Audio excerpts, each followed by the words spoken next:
Hello. Oh my god, it's Mac in my chat. And on screen. What the heck? Oh my god, it's a double feature. Oh I my just can't get rid god. of her. Holy shit, is that fantasy? Hello. Oh my god, is that Lucy? It is I. We're here.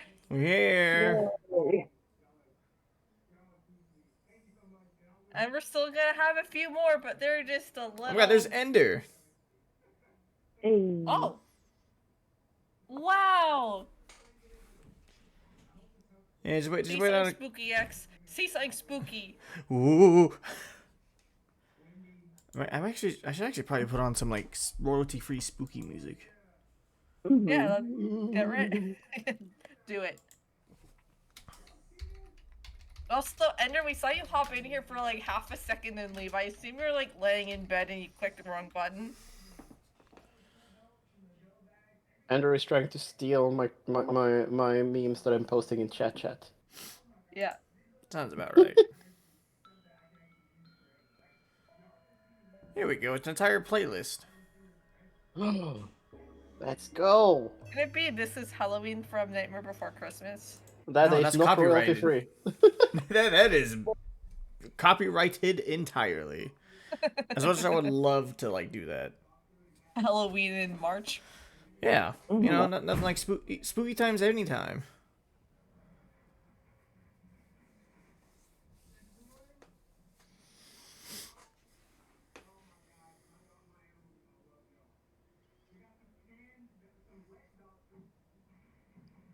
So. So, Send me a man. how's everyone doing? I've had I'm 2 very energy sleep drinks deprived. today.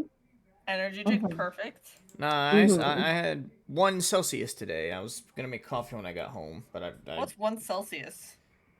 Celsius. It's an when the energy water drink starts brand. to get wet. It's when the water Yes. starts getting wet. But is water Are wet? you Americans trying to use our metric system? Maybe. Yes, Ender. What is your question? It's quiet. Shh, everyone quiet. Ender has a question. We're staring at the chat with there's anticipation and I don't know where I'm going with this. I don't know where we're going with it either. Well, we said quick, so. I guess it was so quick I didn't see it in chat. It He disappeared already. said great question, but in actual, it was slow.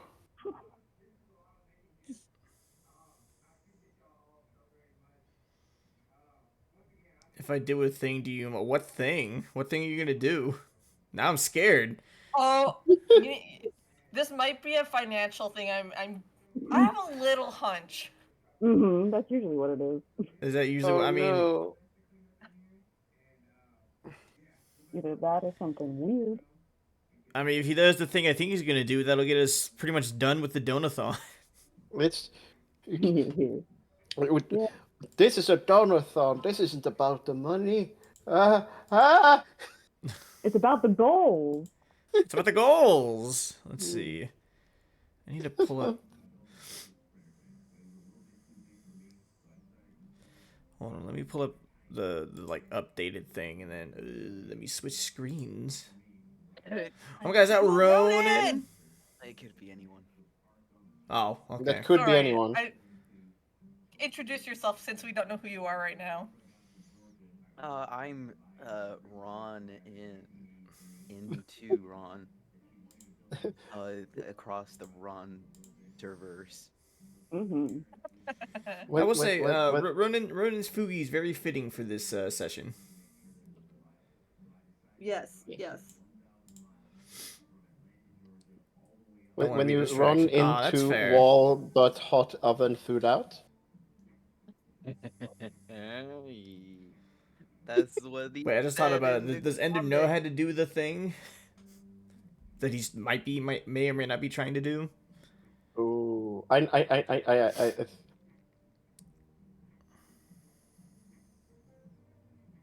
I think you need more stretch goals, X. You might slowly. Well, be I mean, running there out. is a $600 difference between the PSU and then the Iris and I meeting up. That'd be I- so funny if, like, by the end of the week you raise like $7,000 or Oh something. my god, that would be stupid like fucking that. hilarious. Like, I literally had to message Iris, being like, "Hey, what, if we somehow meet the goal, what do you want to do?" I didn't think I'd get this far. Honestly, I didn't think I'd get the CPU within like, I think like the first 2 days of the Donathon. We I we could do a shout your cage match. Well, would you look at that? No, Thon? Oh. Oh my god. Ender's too nice. Well, now what am I gonna do? Well, I will celebrate by reading a very short creepypasta for you all. Okay, you want to share your screen so I can show it to the stream? Oh, There he is. Who's that? Oh my god, it's Ender. Holy Just shit. thought I'd say hi. oh, I think X is speechless. A little bit. Also, I gotta bring up the wheel. I looked up my creepypasta and but I only looked up the name. I didn't realize that you can get morph suits if I list Jack. Because they want me to God. buy them and they look really bad. To be fair, Alright. I'm gonna put it only in the popped chat in to say hi, what to be they're fair. showing me. Oh, okay. Well, Ender, while you're here, you get to, since you donated so much, you get to choose what 2 punishments I have to do. Oh no. Oh, yes. Or I can just spin it 2 times. Thank you for your generous donation. Yes, it was extremely You generous. get to go to heaven. I'd rather not. It sounds boring. Yeah. I like how Alright, fine, sarcastic go to Max hell. sounded. Spin it once and then let Mac choose. Why are you Oh, gonna make no. Max? Why are you gonna let Max choose? Oh. Max the one that hates me. Oh, Exactly. Does that say mixed milk with cum? That says mixed milk with cur. Oh, solo scary game? Current Okay, I guess string. I'll do a scary game Thursday. After the Thursday. Yeah, because I got a collab what scary tomorrow. game? I don't What know. scary game? Ender will have to choose, I guess. I mean, I guess I could play, like, No, I have a horror game on my PS5 I want to play. Okay. Which one? Which one? Tormented Souls. Okay. Alright, Mac. Mac, you get to pick. I guess you get to pick out of the list. Milk and Dew. Milk and Dew. Milk Oh, and God. Dew. It's a good thing I bought Mountain Dew today, then. Milk Is it and normal Dew. Alright, I'll be back. I gotta go make the drink. Yeah. I have to go make my Hmm. elixir. Milk. Okay. It's Milk and Mountain Dew, everybody. If you You didn't want to know understand. what would be really cursed is Maha Blast. Put it with the Maha Blast. Beautiful. Oh, wait, hang on. I gotta put shorts on before I go out there. Okay. Oh I'm no! X gonna wasn't wearing No. pants. I'm gonna capture the space while X is gone and read a super short story. Are you all prepared? I'm so excited for it, Lucy. Okay. Before It is. It's before super. that, It's I'm gonna it. jump it off. okay. Okay. Have Good a night, I just thought I'd Ender. come say Night. hi. Have a smiley day. Enjoy the We'll hang stream. out soon. Bet I'll hold you to it. Yeah. Bye. Good night. Bye. So I know X wanted for me to share the screen, but I'm not going to do that because that ruins it. So, girl was walking to school with her boyfriend. And they were crossing the road. She said, "Bibbers, will you love me forever?" And he said no. Oh yeah. Also, The girl cried and ran across the road before the green man Baja came Blast on. one. Boy was cry and went to pick up the body. She did. He whispered to her corpse, "I meant to say I love you 5 ever. That means you love me more than forever." like this if you cry every time. Oh The lord. Mountain Dew was That- cold that- though, but oh well. That was a good one. I think I shit my pants. What did you say, X? Yeah, I gotta put my earbuds in. All right, let's. So X, what did you say about your Mountain Dew? It's a Baja Blast. Oh my god! Oh, The Prophet. let's go. Wait, what happened? Ronan predicted this. Oh wow. You left and I said what would be really cursed would be a Maha Blast. All right, I think I left enough room to do it like, you know, 1 part milk, 1 part Mountain Dew, and I did. Good. It turned the Good. milk into a slightly green color. Mhm. That is Did you guys see wild. the Star Wars milk when it was out? Oh yeah, I bought it. It was just Google vanilla it. flavored milk. It was Oh. really interesting working at Walmart at that time because that's the only question I ever got from people because I worked the fridge section. All right, everyone was, ready? What the fuck is the milk? Do it. Do it, hit. Mountain Dew.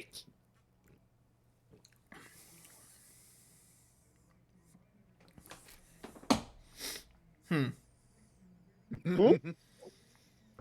You know, I imagine this is what the like Baja Blast like frozen yogurt or no gelato flavor tasted like. It's not bad, but it's not good. It's not as bad as I was expecting. I remember in Norway they were running like a joking like punishment game thing where it's like, I dare you, like people on the streets, to drink a mix of milk and orange juice. And then it turned out that people started to like it, so they started to sell it as a product. I mean, that's essentially just like a dreamsicle at that point. True. It was only on the market for a few years, but it was like, yeah, this is odd, and it doesn't taste. Yeah. All right, It well, worked. I guess since that's not as bad as I was expecting, I'll do Mac's favorite one. What's that? Jelly bean. I was gonna say the next one would have been spicy ramen. I could do Yum. that, but it'd take me a little bit to make it. You know what? Just go boil the Consume. water, read a story, then go make it. I could do that. Hey, she's got a point. Okay, well, okay, someone share their screen and just start reading like a short one while I go and make this ramen. I think Eyeless Jack is short. Hang on, I have to actually open the words. I love Eyeless Jack so much. I had never read it when it was like a thing, and then Jenny was really sure that it was one of the good ones, like the ones that are like, ooh, that one holds up. I'll let you decide. Okay, I got it. Discord. I'm howling at the moon. That is a good song, Fly me though. to the moon, let me That's the play song. with That the is stars. exactly the song that me and Ronan was thinking of. All right. Oh my God, are those what kind of ads are those? For Movavi. What the fuck is Movavi? I don't know. Slideshow maker. Okay. Alright. We ready to party? Yep. Go ahead and read, and then if you want, you can like have other people read some parts too, if you want. Yeah. I think that Mitch is the only one who talks the whole time. Mitch, more like bitch. Holy shit, Excalibur, you're on fucking fire! yeah. Okay, I'm gonna go make the this. spicy ramen now. I'll be Okay. Allow back. me to present to you Eyeless Jack by Azelf 5000. Hello, my name is Mitch. I'm here to tell you guys about an experience I had.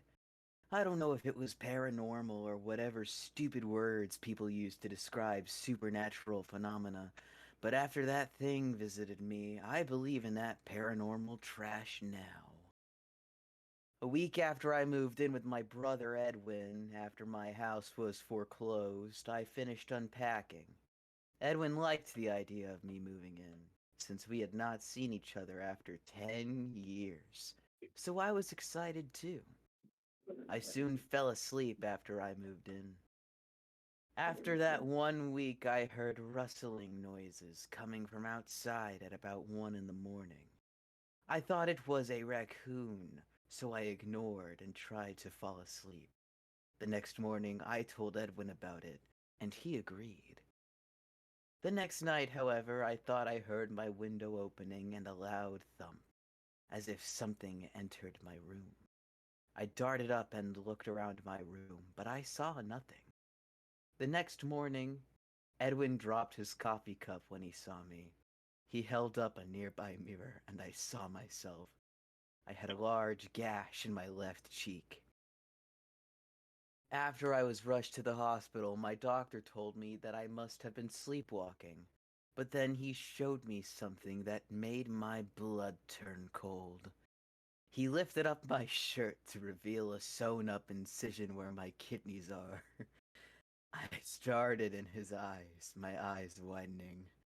You somehow lost your left kidney last night. We don't know how, though. Sorry, Mitch, my doctor told me. So some asshole's like, oh, there's fucking organ harvesting going on there. Yeah. Guess you're shit out of luck, bucko. So casual. I tripped and my kidney fell out. Anyway, the next night was my breaking point. Around midnight, I woke up to see a truly horrifying sight. I was staring face to face with a creature with a black hoodie and dark blue mask with no nose or mouth staring down at me. The thing that scared me the most was that it had no eyes, just empty black sockets. The creature, whoa, also had, sorry, I have ADHD. The creature also had some black substance dripping from its sockets. I grabbed the camera nearby on a mantle and took a picture. After the picture took, the creature lunged at me and tried to claw open my chest to get to my lungs. I stopped it by kicking it in the face. As I ran out of my room, I grabbed my wallet. I would need the money. I ran out of my brother's house into the night. I eventually ended up in the woods near Edwin's house and tripped on a rock. I fell unconscious and woke up in the hospital. My doctor entered the room. The same one who treated me before. I have good news and bad news, Mitch, my doctor started. The good news is that you had minor injuries and your parents are going to pick you up. I sighed with relief. The bad news is that your brother has been killed by something. Sorry. Fucking most empathetic doctor. My parents took me back to Edwin's house to collect my remaining belongings, which I did. Upon entering my room, I was scared, but remained calm. I grabbed my camera, then stopped dead in my tracks. In the hallway leading to my room, I saw Edwin's body and something small lying next to it, still there, waiting. No one picked it up. Take a broom to it later. I picked up the small thing and entered my parents' car, not mentioning Edwin's corpse. I looked What? at the thing I had picked up and nearly vomited. I was holding my stolen, half-eaten kidney with some black substance on it. And that's the end. That's it? That's Eyeless Jack. Beautiful, beautiful. Fucking So dumb. it's Perfectly I written. know it's so stupid. I knew that like the only thing I knew about Eyeless Jack is that he steals organs, right? I didn't realize that first of all, it takes all of 5 minutes to read, and that second of all, it's just at the height of comedy. It's not really all that spooky. It's So you stupid. just kind of I like the Eyeless Jack shows up and he's like, "Can you hold for 1 second?" Gets up, goes to the mantle because he was in his room, right? And the mantle that's in the living room, right? So he goes and grabs a camera and he's like, "Thanks, that pose is fine." Takes a picture, and Eyeless Jack, the gentleman that he is, waits until then before he attacks. I think it's good to to take advantage of the lighting when the mood strikes. Yeah. Uh, Ambient. Also, like when it was like, yeah, it Done seems reading you've been already? origin. It seems like you had your organs harvested. And it was also he And didn't I get am like an finally at my like a breaking full point. inspection done. It was like the doctor's looking him up and down, and he's like, "You got a gash in your cheek." Oh, you know what? I know what happened. Hi, Jason. Lifts up his shirt. Exactly what I expected. You lost your kidney. Don't know how that could have happened, but that sucks. Diagnosis I confirmed. can't imagine what you're going through. But you know, shit just happens, I guess. That's a big Hertz donut, right?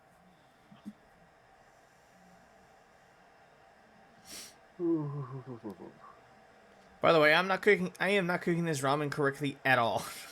Because I What do realized you I mean? don't have a pot. Oh no. So we're just gonna boil some water in my electric kettle, pour it in a bowl, let it sit there for a couple minutes, and then figure it out from there. That is That's fine. that is a valid way to make ramen. What are you talking about? It really is. Wonderful.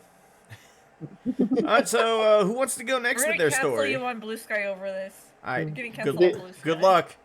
The most shocking thing is that X owns an electric kettle. I didn't think they had those over in America. Of course they do. We just all have regular kettles, but it's more convenient to have an electric one in my room. It's the whole basis for the why Americans boil their tea in the microwave is because they don't have kettles.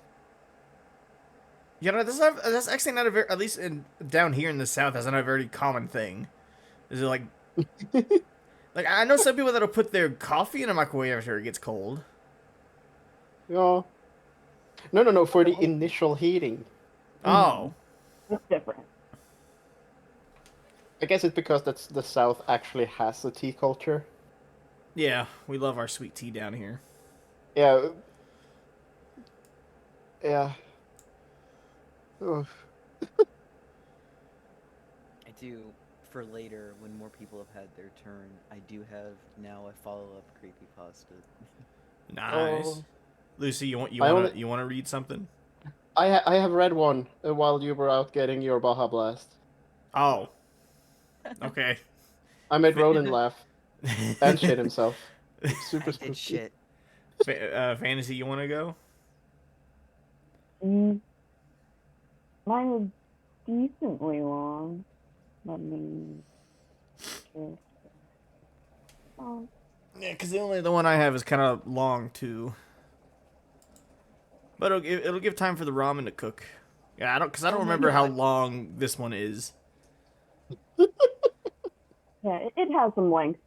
Yeah, well, at least it's not as long as like Ben Drowned. Ooh, the No, water's no, no, done. no. I shall be That was way back. longer.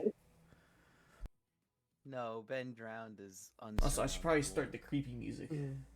Also, I think Ben Round works very well in video format. True. It's got too much evidence. There we go. Okay, I'll be back. All right. I just want to start off by saying that if you want an answer at the end, prepare to be disappointed. There isn't one. I was an intern at Nickelodeon Studios for a year in 2005 for my degree in animation. It wasn't paid, of course. Most internships aren't, but it did have a perk beyond education. To adults, it might not seem like a big one, but most kids at the time would go crazy over it. Since I worked directly with the editors and animators, I got to view episodes days before they aired. I'll get right to it without too many unnecessary details. They had very recently made the SpongeBob movie. The entire staff was somewhat sapped of creativity, so it took longer to start up. But the delay lasted longer for more upsetting reasons. There was a problem with the series 1 premiere that set everyone and everything back several months. Me and 2 other interns were in the editing room, along with the lead animators and sound editors for the final cut of an episode. We received a copy that was supposed to be Fear of a Krabby Patty and gathered around the screen to watch. Now, given that the final cut isn't final yet, animators often put up a mock title card at the beginning. It's sort of an inside joke for us, with phony, oftentimes rude titles being used, such as How Sex Doesn't Work instead of Rockabye Bivalve, in which SpongeBob and Patrick adopt a Sea Scout. Nothing particularly funny, just work-related chuckles. So when we saw the title card, Woodward's Suicide, we didn't think it more than a morbid joke. One of the other interns did a small throat laugh at it. The episode started with the happy-go-lucky music playing as normal. The story began with Woodward practicing his clarinet, hitting a few sour notes like normal. We hear SpongeBob laughing outside. Squidward stops, yelling at him to keep it down, as he has a concert that night and needs practice. SpongeBob says okay and goes to see Sandy with Patrick.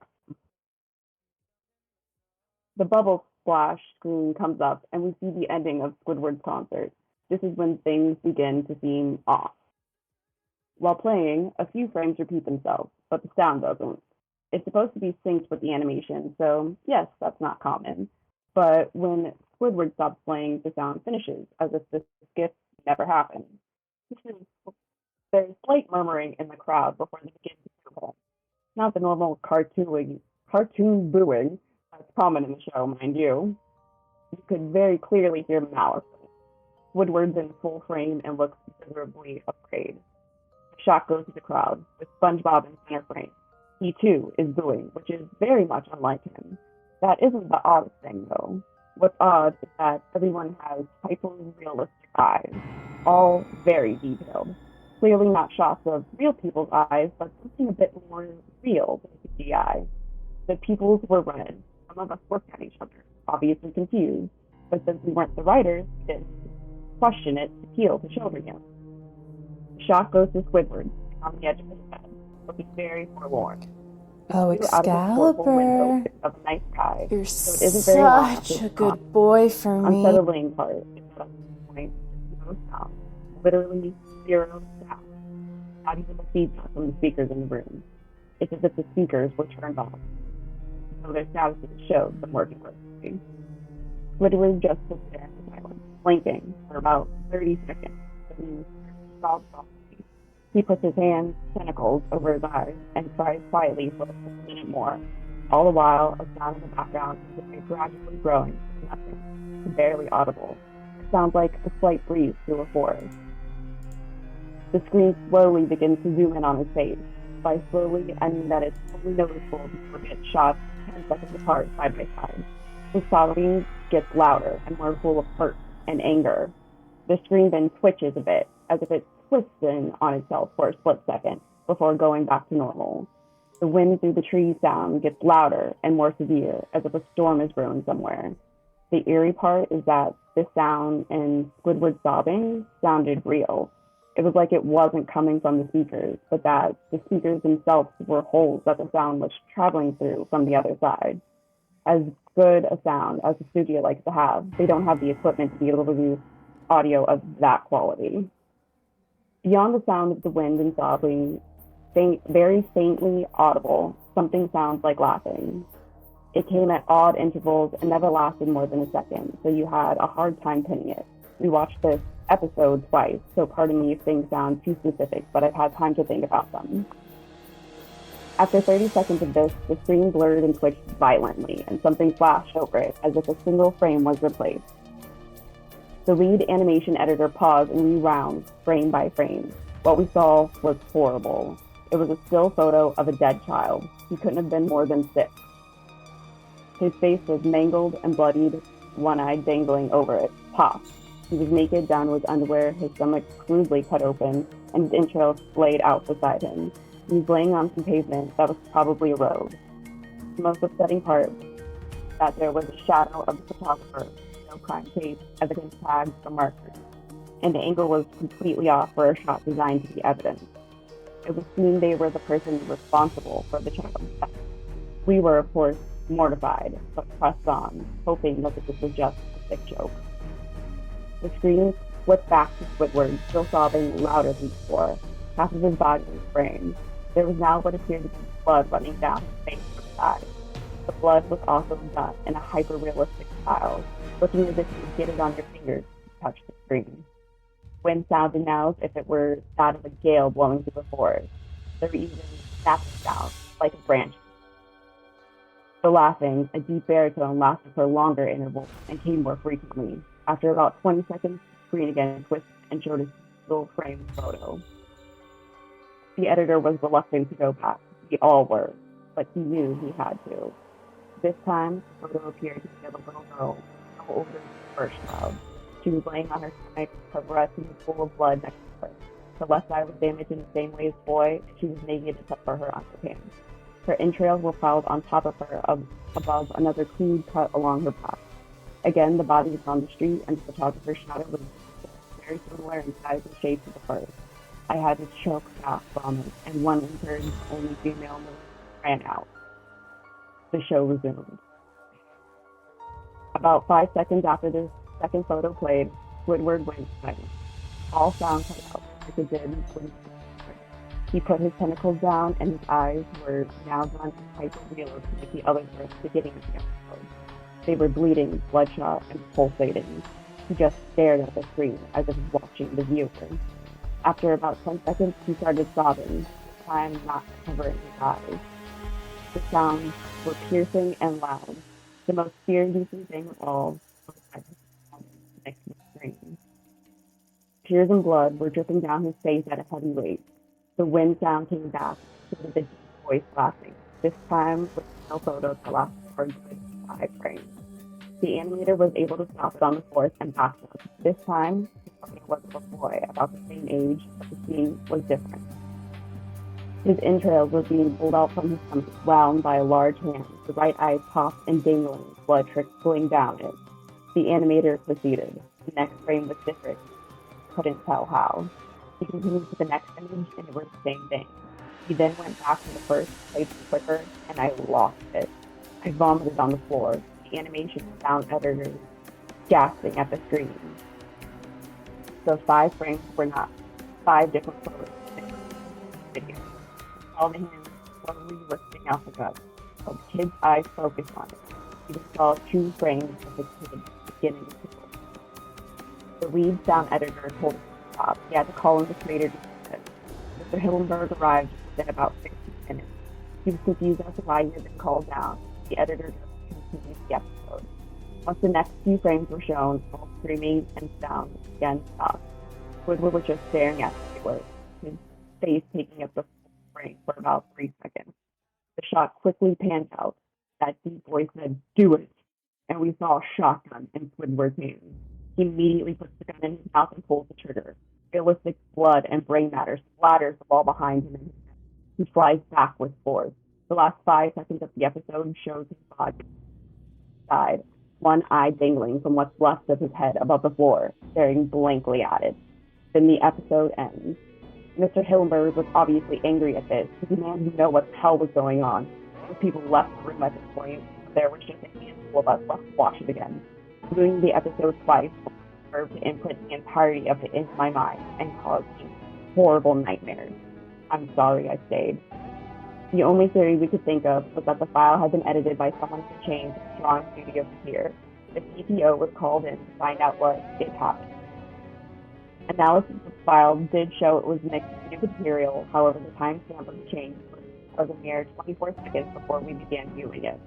All equipment involved was examined with foreign software and hardware to the timestamp was showing the wrong time, but everything checked out fine. Didn't know what happened, and today nobody does. There was an investigation due to the nature of the nothing came of it. No child was identified, and no particular gap in the state involved, nor physical clues from the photos. I never believed in unexplainable phenomena before, but now that I've had something happen to me and can't prove anything about it beyond anecdotal evidence, I think twice nothing. All right. Yay!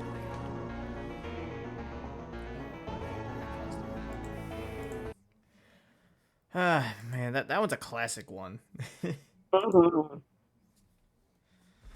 And what's funny is in one of the recent episodes of Smile Style, they actually referenced it. Oh, yeah, I've seen that. Yeah, I think that episode's now banned or like been edited. I think. Yeah, for sure. That was man. What a nostalgic trip. Now, Mac, did you have one you wanted to read? No, I'm just here to listen, but I'm also probably only gonna stick around for one more because I actually do have to focus on my work here soon. Ah, well, we'll go ahead and go with the one I picked up for myself. Okay. Let's see. I also figured out like the recent reference from from SpongeBob. It's from 2019.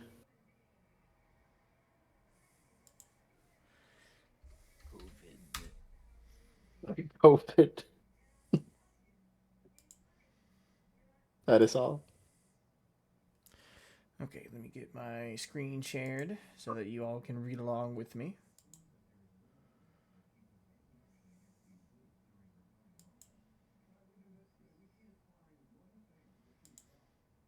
Okay.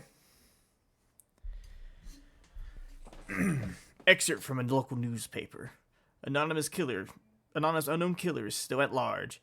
After weeks of unexplained murders, the anonymous unknown killer is God, that's such a mouthful to read. Is still on the rise. After little evidence has been found, a young boy states that he survived one of the killer's attacks and bravely tells his story. I had a bad dream and I woke up in the middle of the night, says the boy. I saw that for some reason the window was open, even though I remember it being closed before I went to bed. I got up, shut up once more. Afterwards, I simply crawled. Uh, no, like young boy's gonna say I simply crawled under the mic covers. That's when I had a strange feeling like someone was watching me. I looked up and nearly jumped out of my bed. There, and the ray of light illuminating from between my curtains were a pair of two eyes. These weren't regular eyes. They were dark, ominous eyes. Oh, Hi, who joined? Jason. Oh, hello. They were bordered in black and just plain out terrified me. And that's when I saw his mouth. A long, horrendous smile that made every hair on my body stand up. The figure stood there, watching me. Finally, after what seemed like forever, he said it. A simple phrase, but said in a way only a madman could speak. He said, "Go to sleep." I let out a scream. That's what sent him at me. He pulled up a knife, aiming at my heart. He jumped on top of my bed. I fought him back. I kicked, I punched, I rolled around trying to knock him off me. That's when my dad busted in. The man threw the knife. It went into my dad's shoulder. The man probably would have finished me off if one of the neighbors hadn't alerted the police. They drove into the parking lot and ran towards the door. The man turned and ran down the hallway. I heard a smash, like glass breaking, as I came out of my room. I saw the window that was pointing towards the back of my house was broken. I looked out to see him vanish into the distance. I can tell you one thing. I will never forget that face. Those cold, evil eyes and that psychotic smile. They will never leave my head. Police are still on the lookout for this man. If you see anyone that fits the description of this story, please contact your local police.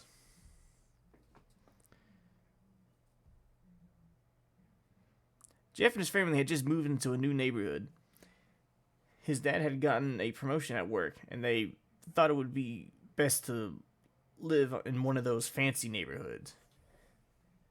Jeff and his brother Louie, I assume that's how you pronounce it, I couldn't. think it's just Lou. Lou? Alright, we'll go with Lou. They're trying to be special. Alright. I mean, an edgy 12-year-old probably wrote this, so yeah, that's fair. Jeff and his brother Lou couldn't complain, though. A new, better house. What was not to love? As they were getting unpacked, one of their neighbors came by. "Hello," she said. "I'm Barbara. I live across the street from you. Well, I just wanted to introduce myself. And to introduce my son." She turns around and calls her son over. "Billy, these are our new neighbors." Billy said hi and ran back to play in his yard. "Well," said Jeff's mom, "I'm Margaret, and this is my husband Peter, and my two sons, Jeff and Lou." They each introduced themselves, and then Barbara invited them to her son's birthday. Jeff and his brother were about to object when their mother said that they would love it too. When Jeff and his family are done packing, Jeff went up to his mom. Mom, why would you invite us to some kid's party? If you haven't noticed, I'm not some dumb kid. Jeff, said his mother, we just moved here. We should show that we want to spend time with our neighbors. Now, we're going to that party, and that's final. Jeff started to talk, but stopped himself, knowing that he couldn't do anything. Whenever his mom said something, it was final. He walked up to his room and plopped down on his bed. He sat there, looking at his ceiling, and when suddenly he got a weird feeling. Not so much a pain. Oh my god, not so much a pain, but a weird feeling. He dismissed it as just some random feeling. He heard his mother call him down to get his stuff, and he walked down to get it. Oh, sorry, I forgot to start the music. Hold on.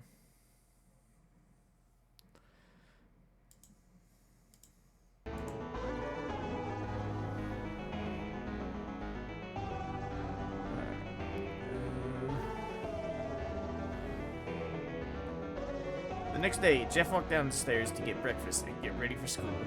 As he sat there, eating his breakfast, he once again got that feeling. This time it was stronger. He gave him a slight tugging pain, but he once again dismissed it. As he and Lou finished breakfast, they walked down to the bus stop.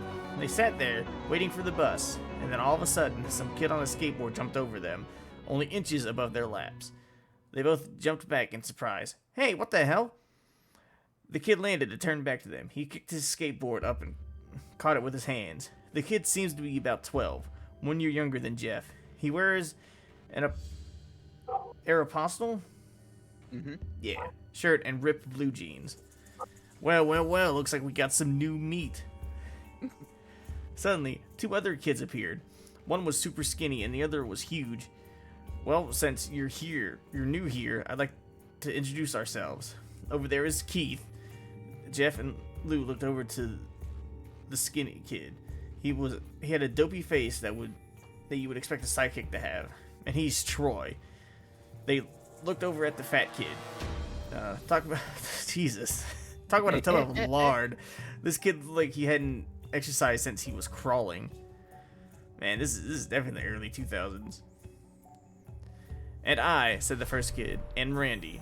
Now, for all the kids in this neighborhood, there is a small price for bus fare, if you catch my drift.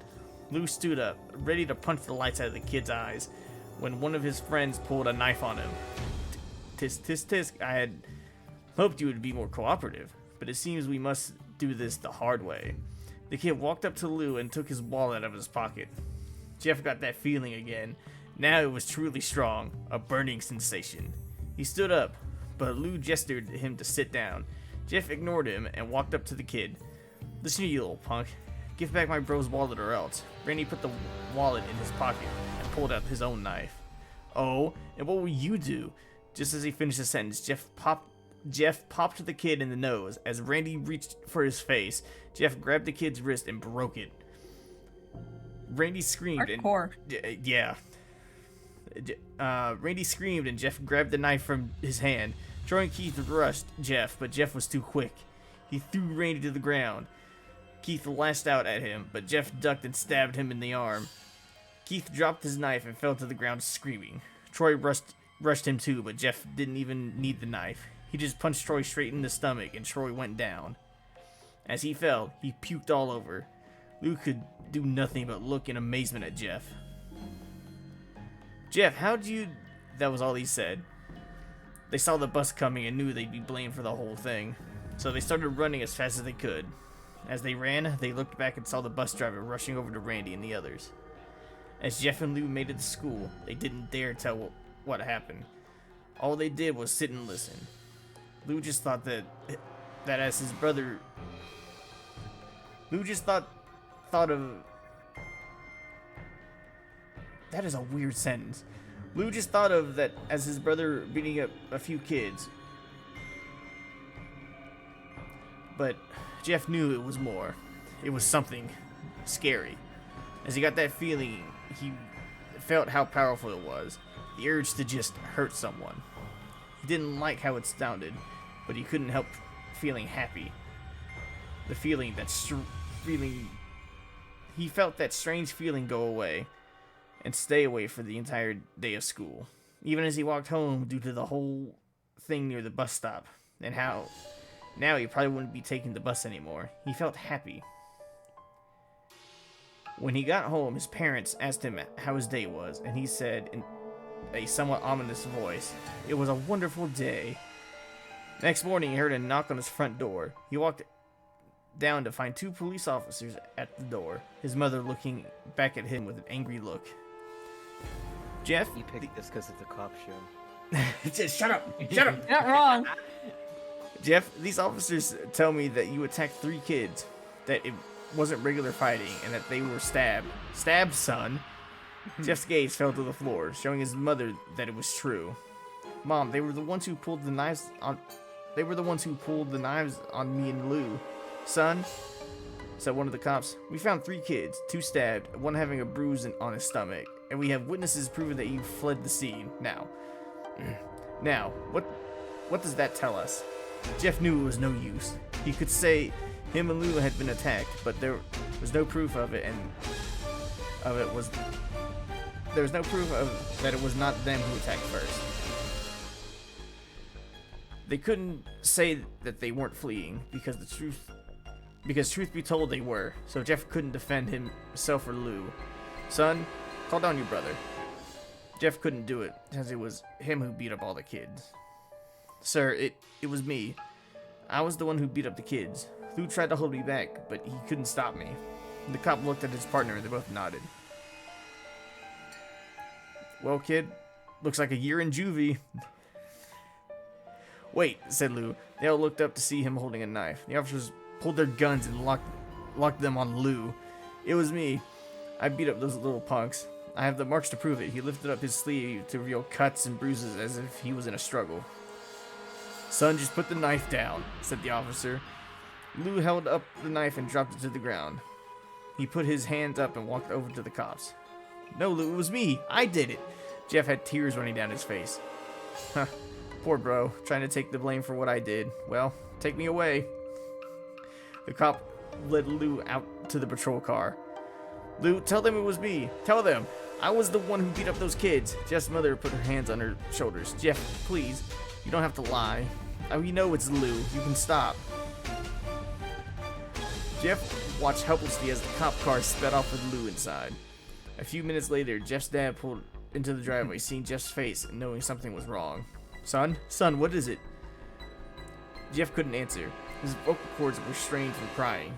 Instead, Jeff's mother walked his father inside to break the bad news to him as Jeff wept in the driveway. After an hour or so, Jeff walked back in the house, seeing that his parents were both shocked, sad, and disappointed. He couldn't look at them. He couldn't see how they thought of Lou when it was his fault. He just went to sleep, trying to get the whole thing off his mind. 2 days went by, with no word from Lou at JDC, no friends to hang out with, nothing but sadness and guilt. That is until Saturday, when Jeff is woke up by his mother with a happy, sunshiny face. Jeff, it's the day, she said as she opened up the curtains and let light flood into his room. What? What's today? Asked Jeff as he stirs awake. Why, it's Billy's party. He was now fully awake. Mom, you're joking, right? You don't expect me to go to some kid's party after... There was a long pause. Jeff, we both know what happened. I think this party could be the thing that brightens up the past days. Now get dressed. Jeff's mother walked out of the room and downstairs to get ready herself. He fought himself to get up. He picked out a random shirt and a pair of jeans and walked downstairs. He saw his mother and father all dressed up. His mother in a dress and his father in a suit. He thought why they would ever wear such fancy clothes to a kid's party. Son, is that all you're going to wear? Said Jeff's mom. Better than wearing too much, he said. His mother pushed down the feeling to yell at him and hid it with a smile. Now, Jeff, we may be overdressed, but this is how you go if you want to make an impression, said his father. Jeff grunted and went back to his room. I don't have any fancy clothes, he yelled downstairs. Just pick something out, called his mother. He looked around his closet for what he would call fancy. He found a pair of black dress pants and he had for special occasions and an undershirt. He couldn't find a shirt to go with it though. He looked around and found only striped and patterned shirts, none of which go with dress pants. Finally, he found a white hoodie and put it on. "You're wearing that?" they both said. His mother looked at her watch. "Oh, no time to change. Let's just go," she said as she herded Jeff and his father out the door. They crossed the street over to Barbara and Billy's house. They knocked on the door, and it appeared that Barbara, just like his parents, way overdressed. As they walked inside, all Jeff could see were adults, no kids. "The kids are out in the yard, Jeff. How about you go and meet some of them," said Barbara. Jeff walked outside to a yard full of kids. They were running around in weird cowboy costumes and shooting each other with plastic guns. He might as well be standing in a Toys R Us. Suddenly, a kid came up to him and handed him a toy gun and hat.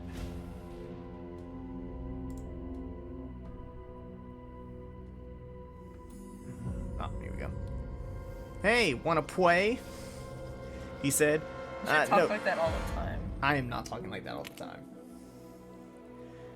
"No, kid, I'm way too old for this stuff." The kid looked at him with that weird puppy dog face. "Please?" said the kid. "Fine," said Jeff. He put on the hat and started to pretend to shoot at the kids. At first, he thought it was totally ridiculous, but then he started to actually have fun. It might not have been super cool, but it was the first time he had done something that took his mind off of Lou. So he played with the kids for a while until he heard a noise.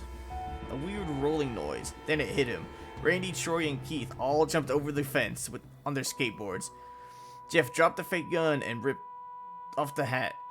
Randy looked at Jeff with a burning hatred. "Hey, Jeff, is it?" he said.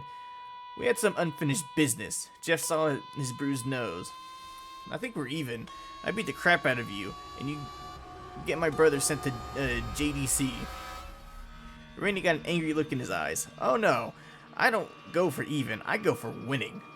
You may have kicked our asses that one day, but not today." As he said that, Randy rushed at Jeff. They both fell to the ground. Randy punched Jeff in the nose, and Jeff grabbed him by the ears and headbutted him.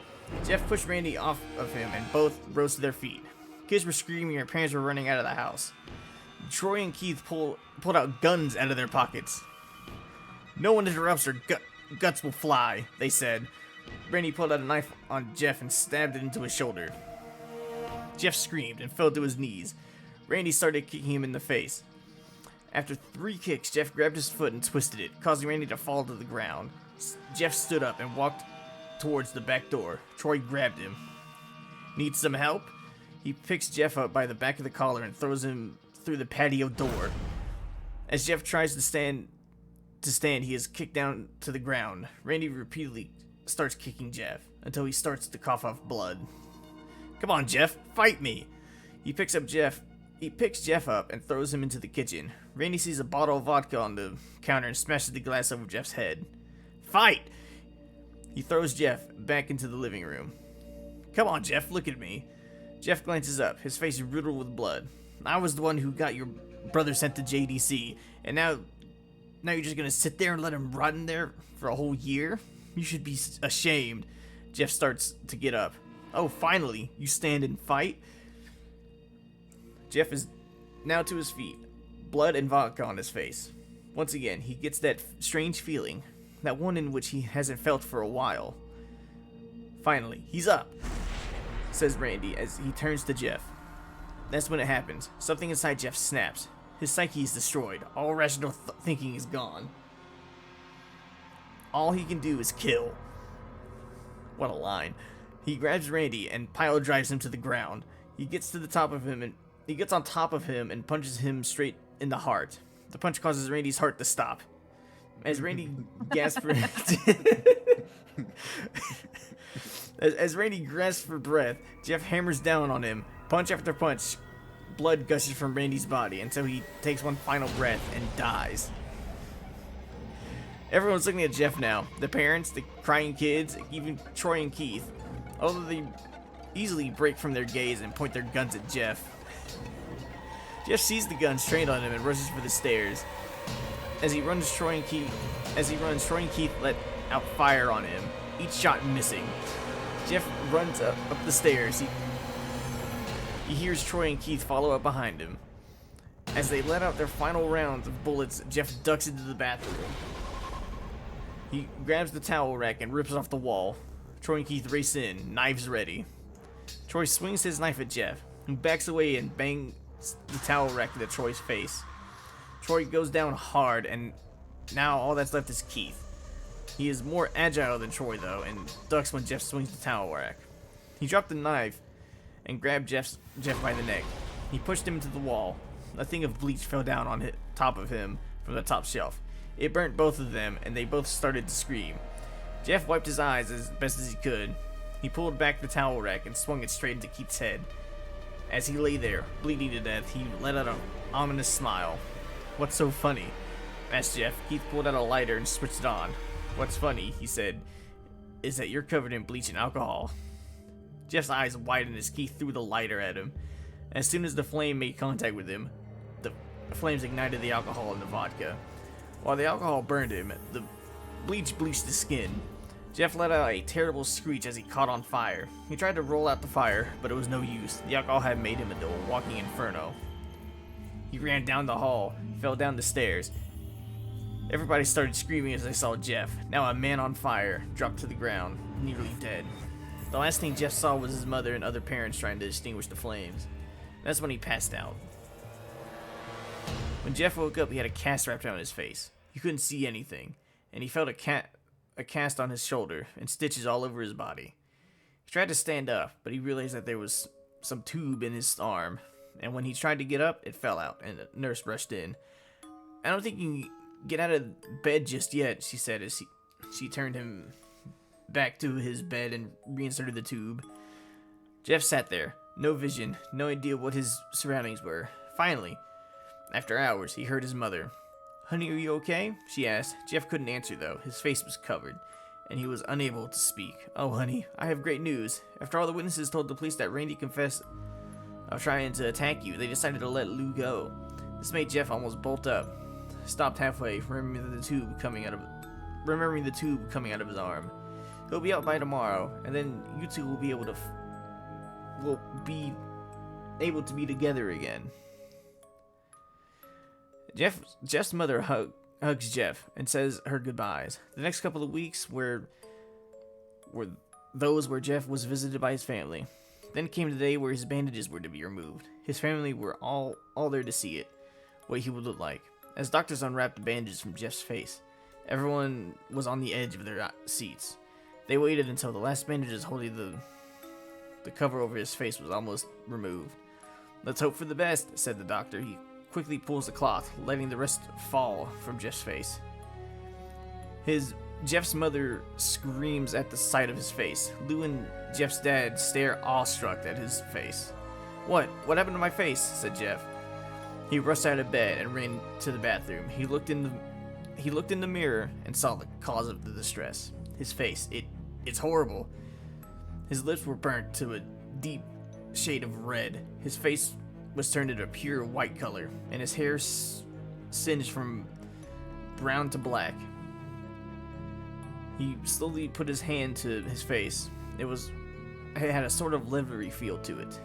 Now, he looked back at his family and then back in the mirror. "Jeff," said Lou, "it's not that bad." "Not that bad," said Jeff. "It's perfect." His family were equally surprised. Jeff started laughing uncontrollably. His parents noticed that his left eye and hand were twitching. This fucking Joker arc. Yeah. Jeff, are you okay? Okay, I've never felt more happy. Look at me. This face goes perfectly with me. He couldn't stop laughing. He stroked his face, feeling it. Looking at it in the mirror, what caused this? Well, you may recall that when Jeff was fighting Randy, something in his mind, his sanity snapped.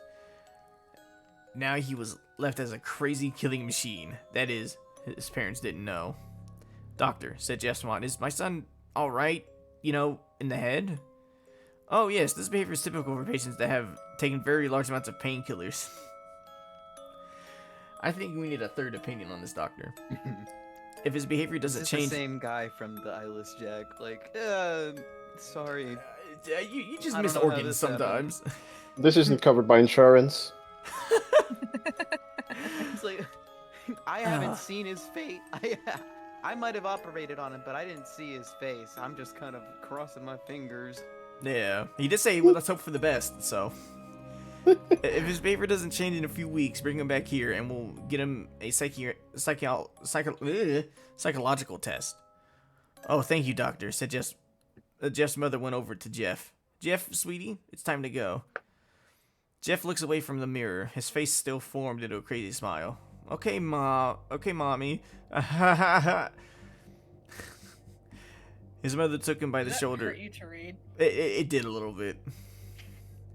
By the shoulder and took him to get clothes. This is what came in, said the lady at the desk. Jeff's mom looked down to see the black dress pants and white hoodie for her son wore. Now they were clean of blood and now stitched together. Jeff's mother had led him to his room and made him put his clothes on. Then they left, not knowing that this was their final day of life. Later that night, Jeff's mother woke up to a sound coming from the bathroom. It sounded as if someone was crying. She slowly walked over to see what it was. When she looked into the bathroom, she saw a horrendous sight. Jeff had taken a knife and carved a smile into his cheeks. It's his Joker arc. Yeah. Jeff, what are you doing? Asked his mother. Jeff looked over his shoulder, looked over to his mother. I couldn't keep smiling, Mommy. It hurt after a while. Now I can smile forever. Jeff's mother noticed his eyes, ringed in black. Jeff, your eyes! His eyes were seemingly never closing. I couldn't see my face. See you with. I couldn't see my face. I got tired and my eyes started to close. I burned out the eyeballs. What the fuck? The eyelids. Oh yeah, the eyelids, my bad. That's still crazy though. Yeah. I burned out the eyelids so I could forever see myself, my new face. Jeff's mother slowly started to back away, seeing that her son was going insane. What's wrong, Mommy? Aren't I beautiful? Yes, son, she said. You are. Let me go get Daddy, so he can see your face. She ran into the room and shook Jeff's dad from his sleep. Honey, get the gun. She stopped. Oh my Honey, god! we gotta kill my kid. We gotta kill her kid. she stopped as she saw Jeff in the doorway holding a knife. Mommy, She's like, you I don't lied. believe in sunk costs. Get him out. Mommy, you lied. That's the last thing they ever heard as Jeff rushed them with the knife, gutting both of them. His brother Lou woke up, startled by some noise. He didn't hear anything else, so he just shut his eyes and tried to go back to sleep. As he was on the border of slumber, he got the strangest feeling that someone was watching him. He looked up before Jeff's hand covered his mouth. He slowly raised the knife, ready to plunge it into Lou. Lou thrashed here and there, trying to escape Jeff's grip. Shh, Jeff said. Just go to sleep. And that was the OG Jeff the Killer creepypasta. Hashtag Jeff. Wonderful. Hashtag the killer. Mm. My name is Jeff the Killer. I'm going to Jeff the Kill You. But you know, I loved the Oh my part where God. he had a feeling that didn't feel like a feeling, but felt like a strong feeling. Mm-hmm. Mm-hmm. And the fact that like Yeah. some like 13-year-olds had like managed to get guns. I mean, in America, yeah. Don't worry about it. I mean, that's true. It is America, but the fact that like none of the parents tried to stop anything. Don't worry No. about That's how it. life. That is how life sometimes feel. It Several reminds years me a lot ago. of like, you know, when you ask a middle schooler what they would do in like a dangerous situation, and they're like, I would get my sniper rifle and I would shoot him, and then I would get my grenades and I would throw them at him, and then he would die. I mean, he was like an anime character. I love Randy so much because he is like the perfect anime antagonist. Finally, you stand and fight. I got your brother sent to JVC. Oh yeah, also What are the you going fucking. to do? Let me get away with it? I also love the Oh. cops were just immediately like, well, that's a year in juvie. Like, that's not for you to decide. He pulls out his iPhone 3G and he's like, "Hang on, I got a calculator. Tells me how long you go to GC for." It's probably because I recently watched part of it, but fucking Noah from season 3 in Yu-Gi-Oh! Ah, gentlemen, welcome! And shit like that. I have trapped you here! Stand and fight for me! Oh, Okay, before I leave, I need X to take a bite of noodle. Oh yeah, I was actually about to go do that since I finished the story. I'll be Let's keep back. I gotta talking. finish making it. Let's. What should our conversation topic be? What can we get X canceled for? I have a few options of creepypasta. Right. One of them is very short, but I think it's very sweet, very classic, very demure. Another one is also a classic, and I remember back in high school that it was a fucked up read. I have skimmed through it right now, and I'm like, yeah, this is a fucking fucked up read. Share with the class. So I am thinking either to read Herobrine, the original. But I was literally just thinking about Hero Brian. It's short, it's sweet. We can. It's immediately debunked 4 seconds after it's published. Fucking notch like that didn't happen. But it's like one of the real classic ones. It's fun. Another one is it's a longer read, and it's the one that's super fucked up is Cupcakes. Oh damn. I have Tails doll queued up right now, so we're in the same vein of thinking. I have something. It's not a creepypasta, but it's like a minute, and it's in case everyone's too spooked out, it would definitely lighten the mood a little. Yeah. You know, I think I will go Herobrine first, and then see if we're in the mood for cupcakes later.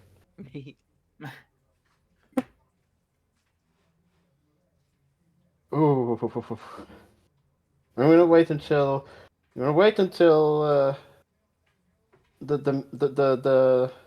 the X is back.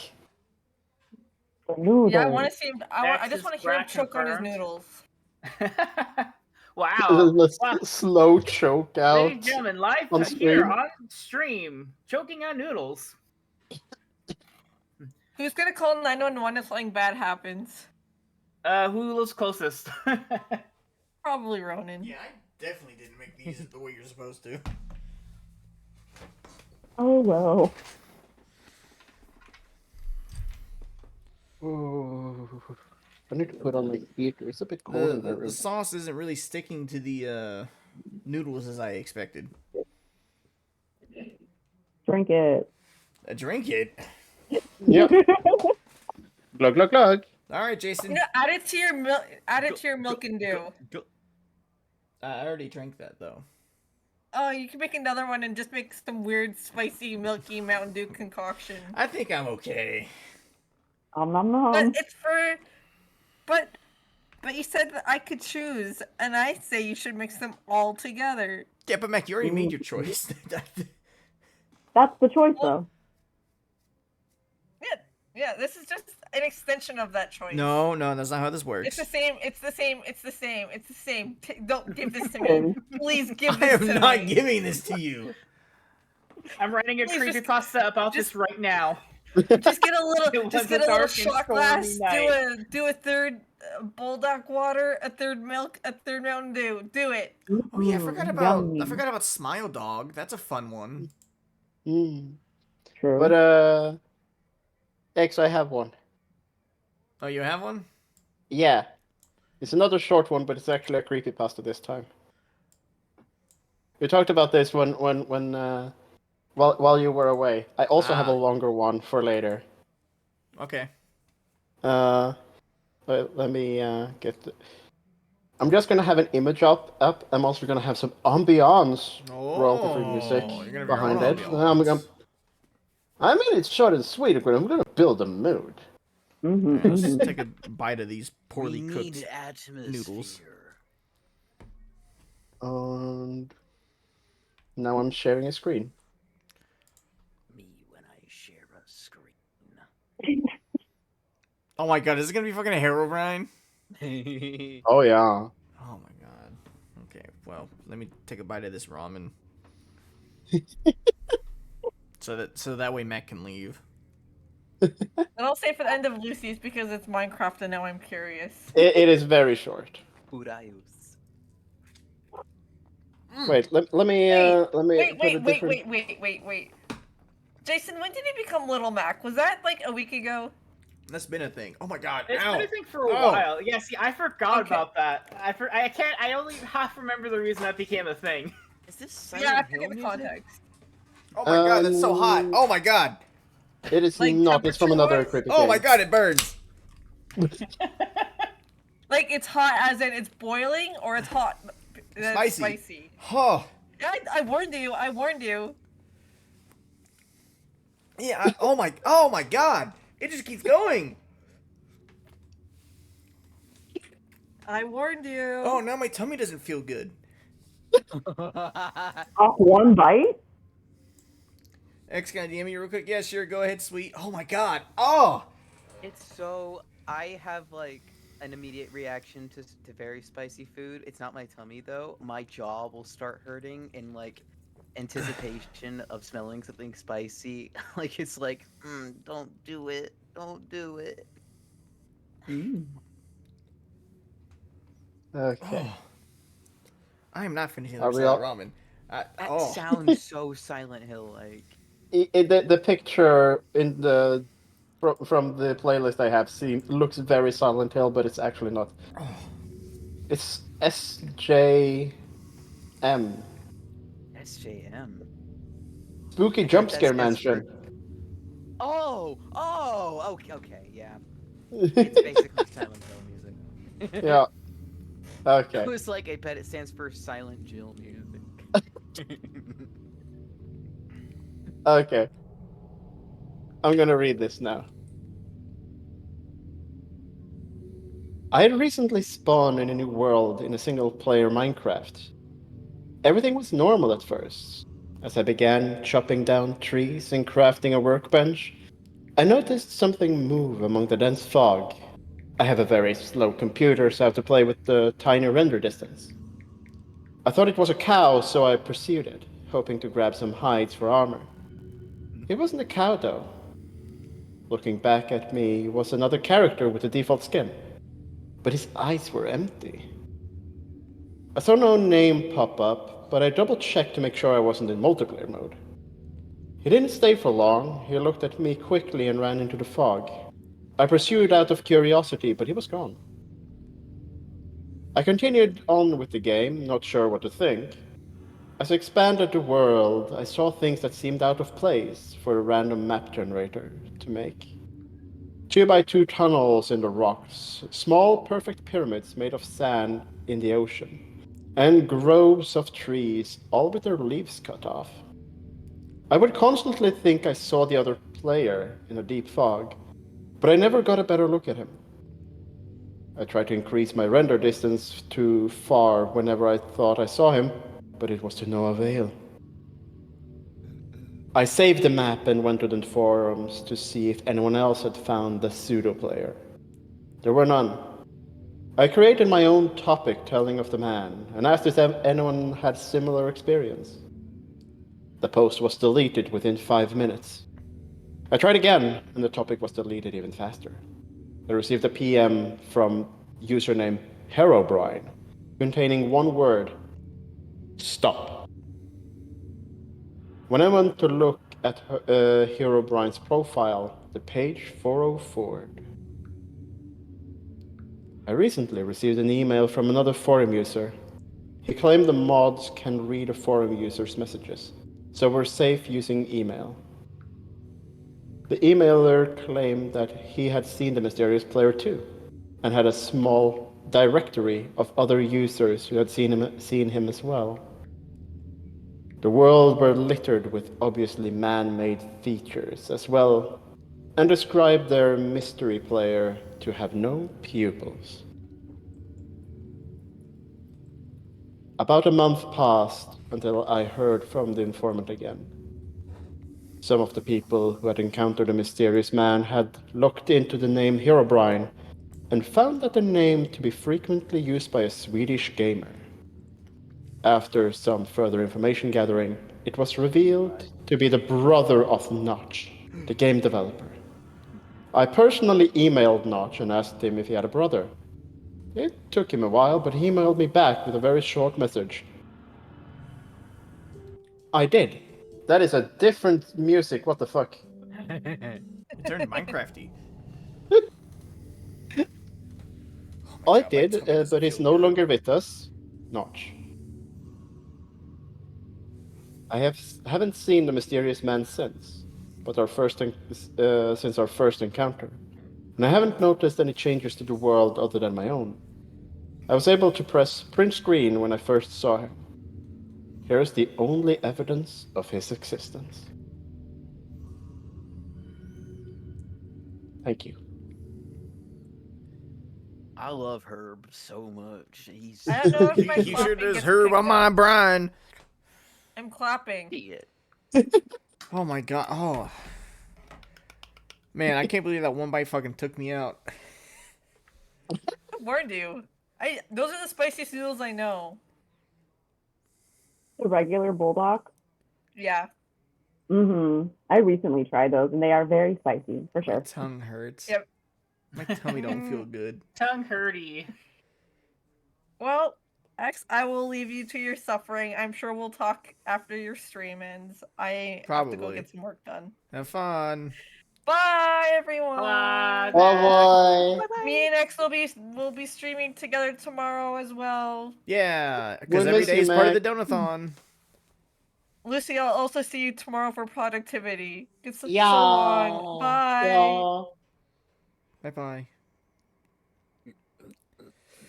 Oh my god. Well, Jason, do you have something you want to read? Yes, this is the Hope Light in the Mood from that very spooky reading. Oh yeah, that was the Spooky, scariest spooky. thing. Yeah, I wonder, know, I wonder I if know. Herobrine ever felt the feeling that didn't feel like a feeling, but it just had like a feeling. The original reading of this is amazing, but this is a very dramatic reading of a very real breakup letter. Okay, just don't forget to share your screen so we can all read along. Oh, okay. You're gonna ask questions when you see this. Because there's an actual website for it. Oh my god. You know what? I think I know exactly what you're talking about. Yes! Hopefully Man. no one can hear it because That is. it on Oh. my end. Yeah, I don't hear anything. Okay, good. It was like auto reading it earlier, and I'm like, no, don't do that. All right, let me Yeah, turn- I can't move the screen at all to the right. Can you scroll the control scroll to enlarge it a little bit? Oh, yeah, there we go. Alright, let me get the music started. The ambiance. All right, let me know when they go. Alright, go ahead and go.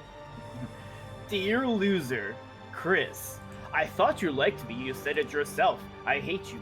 People only say you asked me out because you needed a date for the dance, and after the dance, you would dump me. Well, I guess what, bastards? I dumped you because you were thinking that I cheated on you. I didn't, so like idiots that you guys are so smart that you are called me a slut. I hang up on you because you told me it on the phone because I guess you weren't man enough to tell me it in my face. I hate you, and also guess what? My mother hates you too. That she, the one who put me to do this. You come to breakfast every morning, and I ate stupid. You try to sit next to me, but my little brother, who only 7 years old, hates you too, and don't even know what you did, and is always blocking your chair. Haha! I went out with another boy after you, and after we were over, you an idiot dared you even try to ask me out again. I didn't break up with him for you, okay? I hate you. I've always hated you, spreading to everyone that I cheated on you. When you just got jealous that I used to talk to your friends, too, you're so jealous you automatically think I like them. Well, guess maybe I do. Maybe I don't got a problem. You ain't my boyfriend anymore. Uh, I don't have to tell you who I like or who I am with, and why I got it. I don't like you anymore. The other day you told me that I have to tell you who I like or who I am thinking of going out with is none of your business. Got that too, loser? I hate you. Uh, and I know you still like me, but I don't like you. I don't care what your stupid friends say. You make me touch your hands for stupid reasons. You accidentally say you hugged me. I will never like you again. I hate you. I hate you more than anything in this damn world. I'd rather date a spider or a rat than you're so ugly and fat. And then saying I loved you, please. You're such an ice wipe in the fast dirt. I hate you. Well, bye, you piece of shit. I have more things to do right now than remember you. I Yeah. love you. Magical. And I miss you. My heart. I loved her. My With my heart. wife, I loved when we her. remember this, I'll just be like, "You make me touch your hands for stupid reasons." Yeah, that was nice. All right, we're okay. I'm gonna. This is a very short one because it's just like talking about like the meme of it. Close stream, share. So at what point?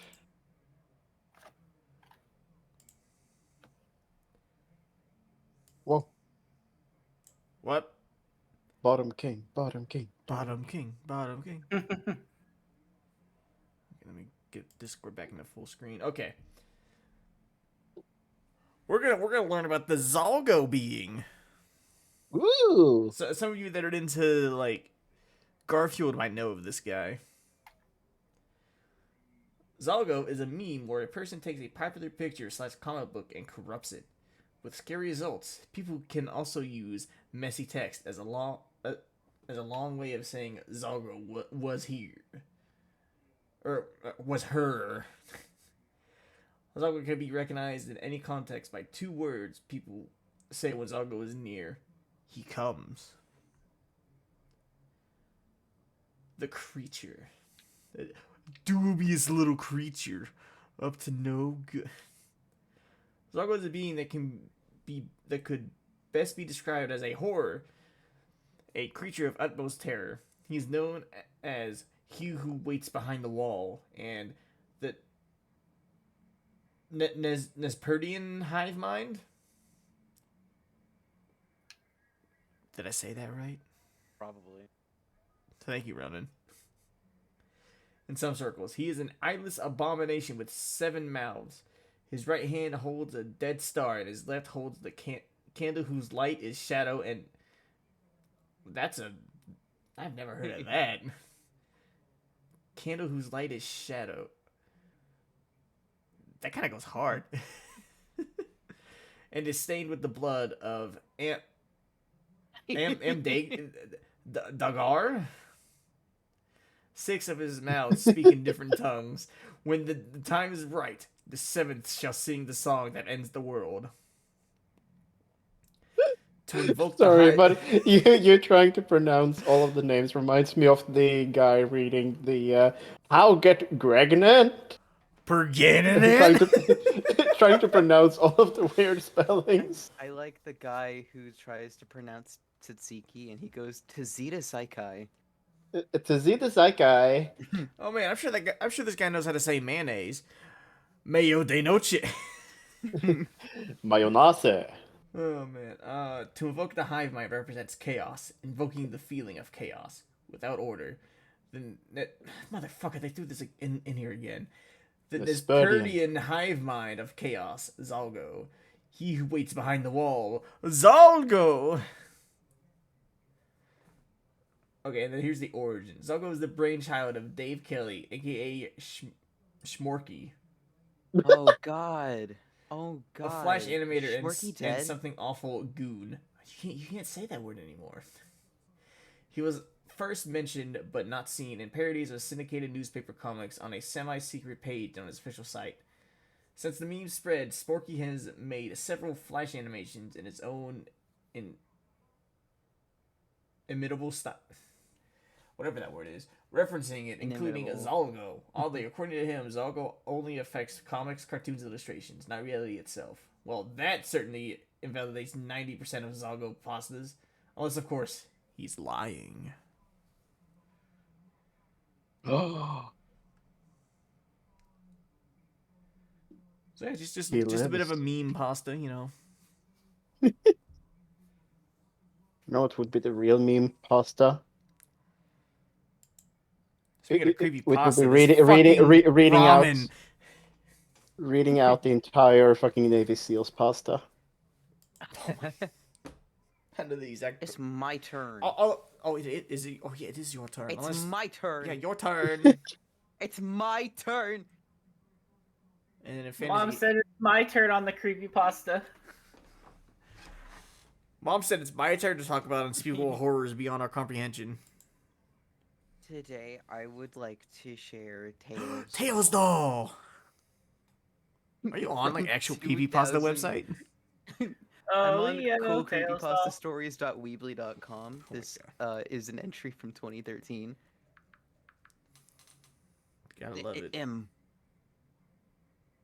Gil and his friend Noah were looking for games for their Sega Saturn at EB Games when they came across Sonic R.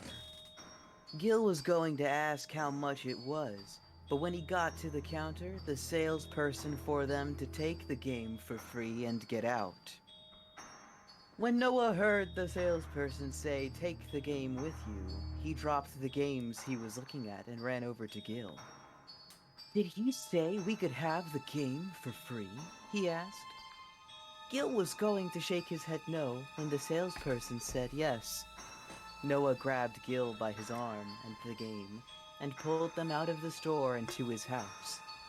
When they got to Noah's house, Noah got his Sega Saturn and Sonic R and put the game in. When the game started, they didn't see Sonic or Knuckles. They only saw what looked like Tails. Noah thought that it was just a glitch, or that someone hacked it. But Gil knew it was more than a glitch or a hacked game. Much more evil. The first thing they noticed when Noah started the first race was that the track was full dark red and black, and the music that was playing was "Can You Feel the Sunshine," but played backwards. Noah thought that it was a hack, but Gil thought the game was haunted. He didn't think that their copy was the only haunted version of the game. He thought all of the copies were haunted by Tails. When Noah beat the first race, he unlocked Super Sonic. Gil knew that Noah didn't get all 7 Chaos Emeralds, but Noah didn't question how he got him. But he did stand up and cheered for himself. "How did you unlock him so quickly?" asked Gil. "I don't know!" Noah screamed excitedly. "Why are you questioning it, Gil?" "Something feels weird about this game," Gil said. "The game feels haunted or something." "You've been watching too many horror movies," Noah said. "You know I don't watch that stuff, Noah," Gil said. Noah finished his second race with Super Sonic when the game said a challenger was approaching. When the challenger approaching screen faded away, the screen faded into black and stayed black for about 2 minutes, which they waited the full time for without saying, "Oh, the game's frozen," and resetting the game. Which is what I would have done. It then cut to a picture of Sonic being violently attacked by what looked to be like a stuffed animal version of Tails, with a very loud screaming and laughter for a split second. Then it went to the race. When the race started, Super Sonic was standing on the track by himself after the ready, set, go was said. Super Sonic started to move by himself. Gil looked over to Noah and saw that his hands weren't on the controller. As soon as Super Sonic crossed the finish line, Noah was able to control him, and what looked like Tails was right behind him. When Super Sonic and Tails crossed the finish line, it looked like Tails won, but it said Super Sonic won. That's when it said they unlocked the Tails doll and the Tails doll curse. When this happened, Noah and Gil both looked very confused. Is that a letter? Noah asked Gil, and all Gil could do was nod his head. Noah went to play as the Tails doll when the letter opened up. Whatever you do, don't read that letter, Gil warned Noah. But Noah didn't listen and read it anyway. What it read was, "Can you feel the sunshine?" lyrics backwards. When Noah was done, the TV started to vibrate. Noah took a hammer and stated to hit the TV with it. The TV stopped vibrating. I saw vibrating too if you stated at me. The TV from vibrating, Noah said. Yes, but now how do we play the game? Gil said. I have a TV in my room, Noah said, as he unplugged the system from the now broken TV and wall. All in a day's work, right? You do know that your mom and dad are going to kill you for breaking the TV, Gil said. I know, Noah said. But it was worth it. Noah is a menace. They then went upstairs to Noah's bedroom. When they got to Noah's bedroom, the broken TV started to vibrate again, and then the Tails doll came out. Noah and Gil were now playing a different game because of what happened. They were playing Sonic Adventure 2 on the Sega Dreamcast when the doorbell rang. Noah and Gil went to answer the door. When they opened it, no one was there. Noah closed the door. When the doorbell rang again, Noah opened the door, and no one was there. He closed the door, but kept his hands on the doorknob. The doorbell rang again, and Noah opened the door as fast as he could, but no one was there. The only thing that was there was a Tails doll. Noah brought it inside the house and washed what looked like blood off of it in the kitchen sink. Naturally. When he washed it was dirty. That's gross. Get the blood off, obviously. Yeah. Duh. When he washed the blood off, he sat it up in front of a couple of dishes to dry and went upstairs. That's when the Tails doll stood up and flew off the counter and onto the floor. He then walked to the stairs and he flew up them. Then he went to Noah's bedroom. Gil then felt like they were both being watched by something evil. Hey Noah, do you feel like we're being watched? Gil asked Noah. Are you sure you don't watch horror movies? Noah asked Gil. Of course I'm sure, Gil said. I have to go to the bathroom, Gil said. As he was walking to the bathroom, he saw something out of the corner of his eye. It looked like a Tails doll. So he turned towards his left and didn't see anything. He looked to his right and didn't see anything. He thought it was his imagination and went to the bathroom. When he was going back to the bedroom, he saw something move. So he went to go see what it was. This fucking kid is like a sim. He then saw it move again and walked towards it. Gil saw the Tails doll and walked over to pick it up and bring it to the room. When he brought it up and showed Noah it, Noah asked Gil, where did he find it? I found it by the stairs, Gil said. I thought I left it in the kitchen. Anyway, let's play Sonic R again, Noah said. Don't you remember what happened before? Gil said. Yeah, so? Noah said. So do you want to kill your TV too? Gil said. That was a freak accident, Noah said as he put the game in the Sega Saturn. He then played the tag game as the Tails doll, and as soon as he tagged the last person, the Tails doll that was in the room came to life. Noah and Gil both stood up and walked towards the door.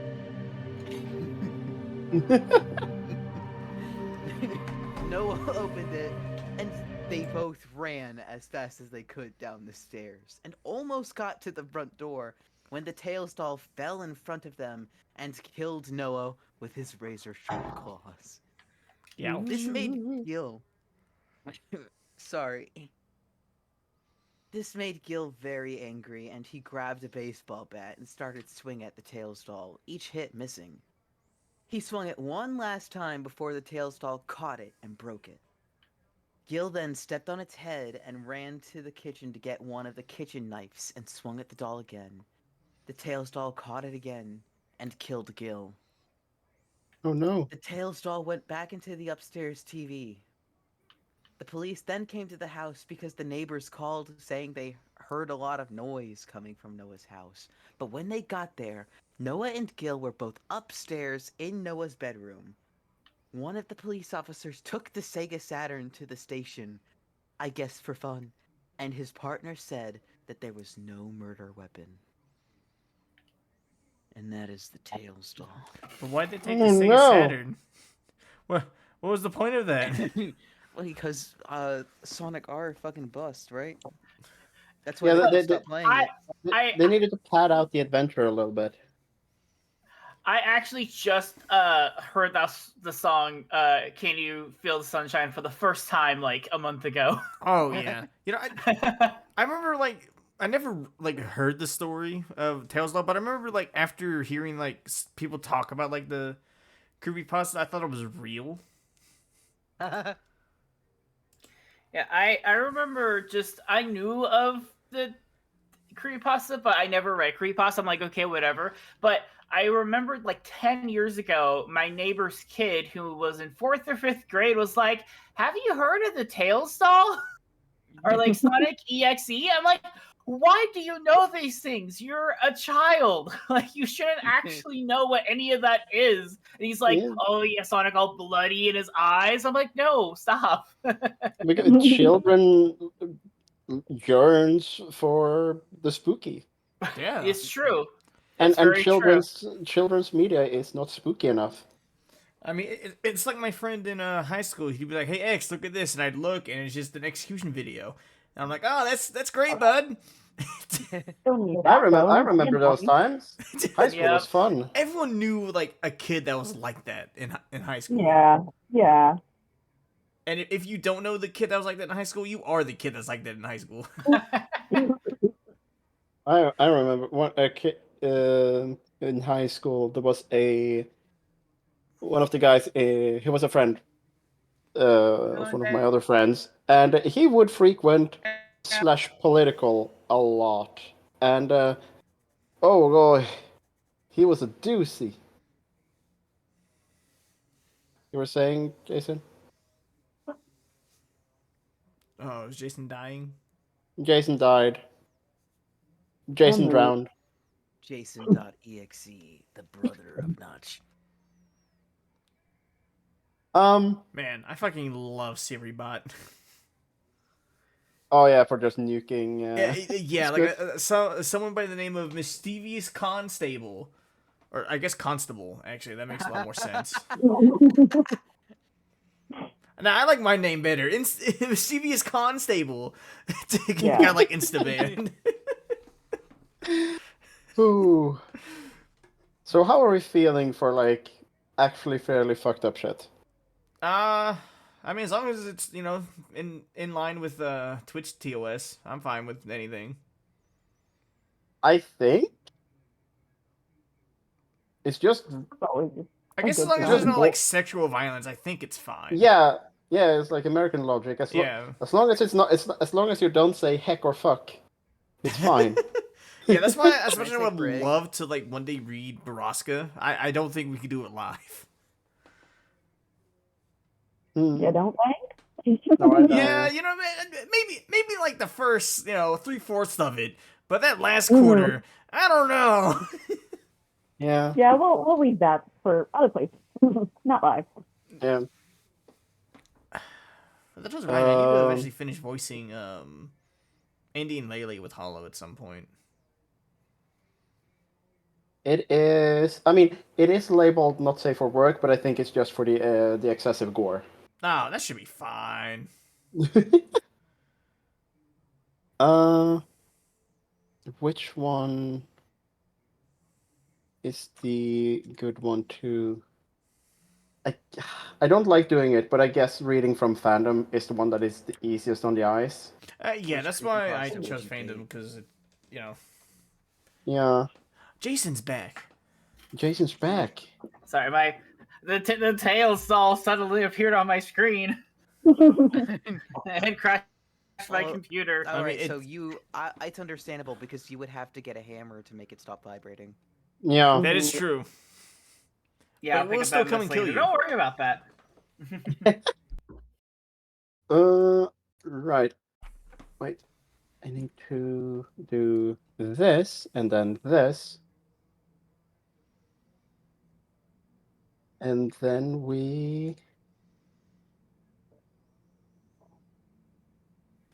I will share screen.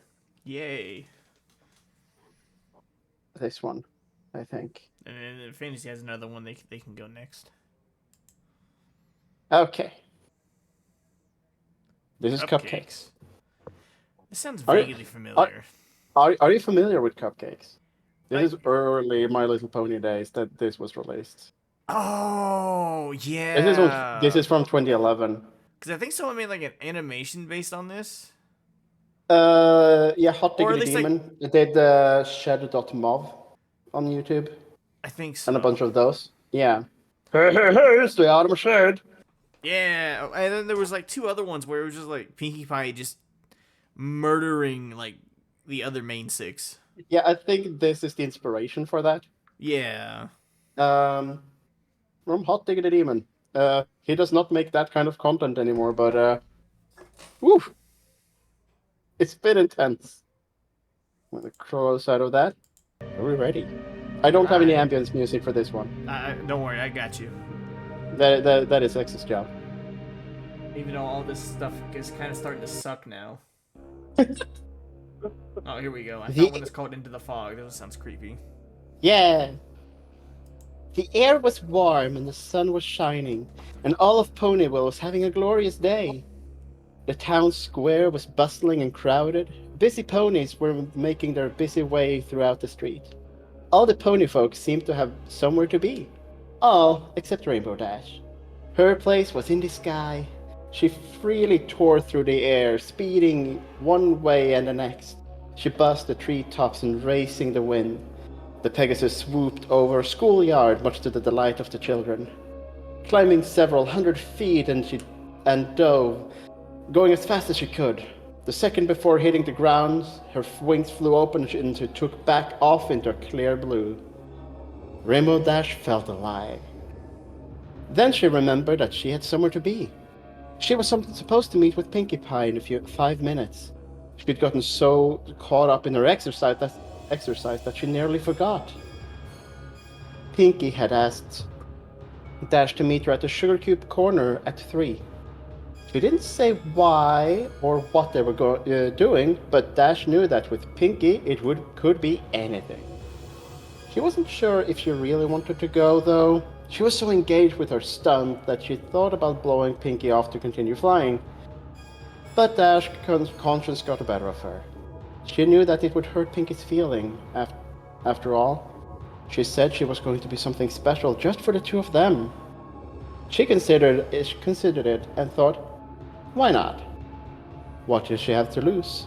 Heck, it might be more pranking. Pinkie might have found a bunch more fun stuff to pull off on folks. They had so much fun that last time. Dash kicked it into overdrive, mostly to make up for lost time, and sped to her appointment. When she walked into the store, she was immediately greeted with her host bouncing in excitement. Yeah, you're here! I've been waiting all day, she said, the jumping pony. Sorry I'm a little late, Pinkie Pie. I was doing my afternoon exercise and I lost track of time, Dash apologized. Pinkie giggled and responded, her tone gleefully reassuring. It's okay, you're here now. What's a few more minutes? I've been so excited thinking about all the fun stuff we're gonna do. I haven't stopped bouncing since I woke up. I mean, I almost forgot to breathe since I've been so happy. Dash gave a slightly uncomfortable laugh. She always appreciated Pinkie's friendly, outgoing way of life, but her overabundance of enthusiasm almost creeped her out. Dash was polite, however. If Pinkie had got this worked up, it must be good, whatever it was. Are you ready to get started, Rainbow Dash? I got everything all ready, Pinkie said. Dash psyched herself. You betcha, Pinkie. What do you got planned? Got any pranks, somebody? I've got a couple of good ones I've been thinking of. Or maybe you got some stunts you think I should try. Or maybe making cupcakes, Pinkie happily announced. Baking? Dash was disappointed. Pinkie, you know I'm not good at baking. Remember last time? Oh, that's not a problem at all. I only need your help making them. I'll be doing most of the work, Pinkie explained. Dash thought about it for a second and replied, well, all right. I guess that's okay. What exactly do you need me to do? That's the spirit. Here you go. Pinkie handed Dash a cupcake. Dash was puzzled. I thought I was helping you bake. You will be. I made this one just for you before you got here. It's like a taste testing or something? Dash asked. Soda, Pinkie said. Dash shrugged and popped the pastry in her mouth. She chewed a bit and swallowed. Not bad. Okay, what now? Dash asked. Now, Pinkie informed, you take a nap. Upon hearing that, Dash felt lightheaded. Her world spun, and seconds later she dropped to the floor. When Dash regained consciousness, she found herself in a dark room. She tried to shake her head, but found that the taut leather strap kept it firmly in place. She struggled to move, but the braces around her chest and limbs glued her to the rack, formed from a series of sturdy planks, which spread her legs wide apart. Dash's wings were the only part of her not tied down, and they fluttered frantically while she struggled to escape. As she writhed, Pink jumped into her line of sight. Goody, you're awake! Now we can get started, she gleefully stated. She was pushing a cart covered in cloth. Pinkie, what's going on? I can't move, Dash said in a worry. Well, duh, you're tied down, Pinkie chided. That's why you can't move. Need to think you needed to be told that. But why? What's happening? I thought you were saying you were going to help me. I was going to help you make cupcakes. You are helping. You see, I ran out of the special ingredients, and now I need you to get more. Special ingredient? Dash was now breathing heavily and started to panic. What special ingredients? Pinkie giggled and responded, You silly! Dash eyes widened, her face contorted in fear. Then she started to laugh. You really got me there, Pinkie Pie. I mean, tricking me into thinking you're gonna that I'm gonna get made into a cupcake. I gotta tell you, this is the best prank yet. You win. You're the best. Pinkie giggled even more. Ah, thank you, Dash, but I haven't done many pranks today, so I can't accept your praise. Dash was struggling again. Pinkie, come on. This isn't funny. Then why are you laughing? Pinkie grabbed the cloth and wiped it off the cart. The top of the tray contained various sharp medical tools and knives, carefully organized and ready. There was a medical bag and several other objects next to them. Dash was now in full panic mode. She was starting to hyperventilate. Her mind was racing as she tried to reason with the pink pony. You can't do this, Pinkie. I'm your friend. I know you are, and this is why I'm so happy I've got you here. We get to share your last moments together. Just you and me. She was skipping again. But the other ponies will wonder where I am. When the clouds pile up, they'll come looking for me, and you'll get find out. Dash was desperate. Oh, Dash, Pinky said. Don't worry, there are plenty of Pegasus to take care of a few clouds. And besides, no pony will find out. I mean, how long do you think I've been doing this? And with that, the light suddenly came to life and showcased the rest of the room. Oh gosh, no! Dash reeled in horror at the image presented to her. The room was decorated with typical but twisted Pinkie Pie flair. Color streamers of dried entrails danced around the ceiling. Bright painted skulls of all sizes were stuck on the wall, and organs done up in pastels filled with helium tied to the backs of the chair. The tables and chairs were made of bones and flesh from past ponies. Dash cringed at the centerpiece of the table nearest to her. The heads of 4 foals, their eyes closed like they were sleeping, wearing party hats made from their own skin. She recognized one of them as Apple Bloom's classmate. Her eyes darted back and forth, and then gazed at the patchwork banner hanging from the rafters, made from several pony hides. The words, "Life's a party," were scrawled in red. Dash's attention was stolen by a party horn unfurled and tickling her nose. She saw Pinkie Pie standing in front of her. The party pony was wearing a dress quilted from cutie marks. On her back fluttered 6 Pegasus wings, all different colors. As she skipped in excitement, her necklace of unicorn horns loudly clacked together. "You like it?" she asked. "I made it myself." Dash pleaded. "Pinkie, please, I'm sorry if I did anything to you. I didn't mean it. Please let me go. I promise I won't tell anybody." "Oh, Dad, you didn't do anything. It's just that your number came up and, well, I didn't make the rules. Can't turn back now." Rainbow Dash was tearing up. How could this be happening? "Oh, don't be sad, Dash," Pink said. "Look, this'll tear you up. I brought you a friend." Out of seemingly nowhere, Pinkie displayed a blue and yellow painted skull. It was about a pony size, but it had a very clearly defined feature, a beak. Dash was freaking out. Is that? "Hey, Dash, let's hang together. These ponies are lamos, dweebs, Pimpy mimicked. "I caught her right before she left town."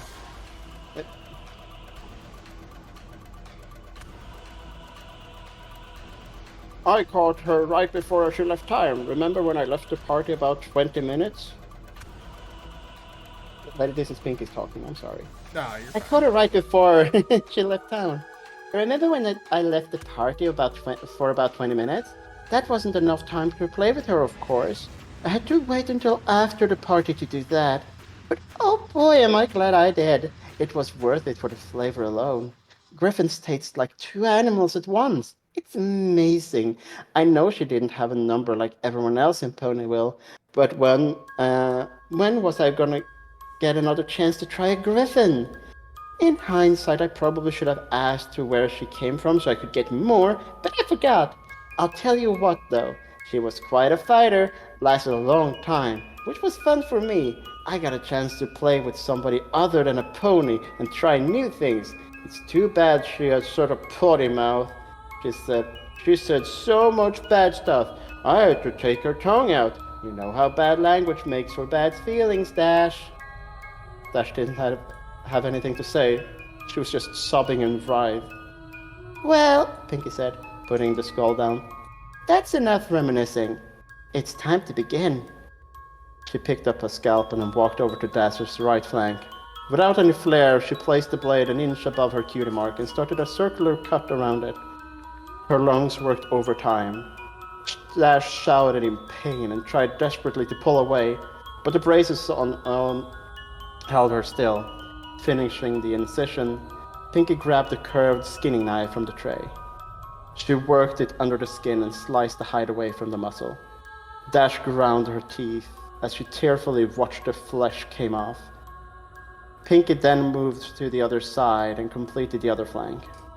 Once she was done, Pinky held up both cutie marks in front of her friend and started waving them like pom-poms. Dash just whimpered, her thigh burned.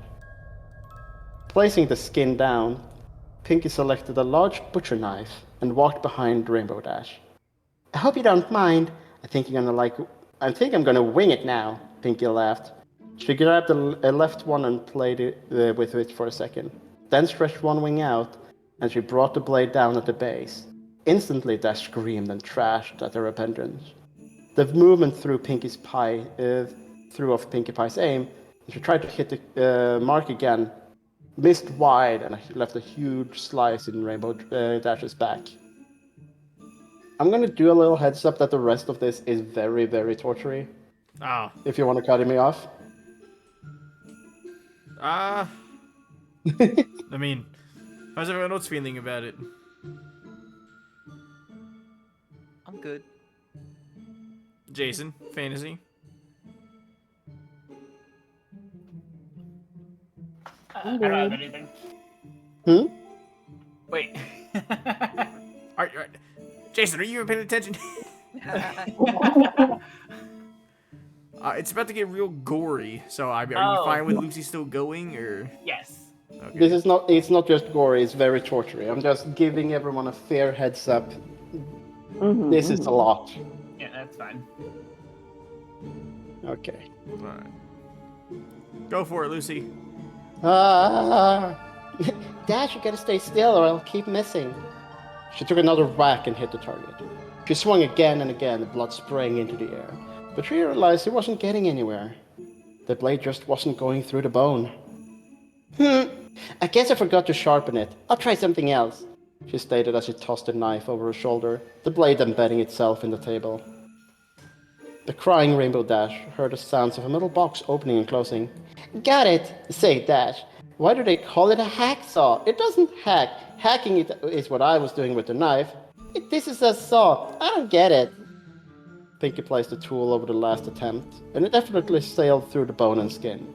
The painful feeling of the teeth biting into her made Dash want to vomit. She watched helplessly as her wing flew over her head and landed on a fluff on the table. Pinky moved in the next and started sawing. Dash didn't struggle this time. She was given up trying to fight and just cried. Then the sawing abruptly paused. Pinky was only halfway done, the wing hanging off by only a sliver. Dash, she piped, think fast! Suddenly she yanked the wing up as hard as she could. The bone snapped, but the skin held tight. The pull ripped. I'm stopping myself. I skimmed through this earlier. It's worse than you expected? Yeah. Fair enough. I'm stopping myself. Okay. That's Oh. fair. Totally valid. Sorry. Oh. You're all good. That's very descriptive. Yeah. Yeah. Because I think I just skimmed through where the dialogue shit was, and it was like, oh yeah, this is creepy fucking dialogue. And Oh, fantasy, you got one? It was good, a little torture porny. A little bit, but you know. Yeah, the only other one I had was the Ben Drown that was forever long. Yeah, that's about an hour read, isn't it? Yeah, that's a very long one. We probably won't get to that today. Right. No. We'll save that for the next time, because I think next time what I want to do is we find like a really long one and we just like take turns reading it. Yo. For sure.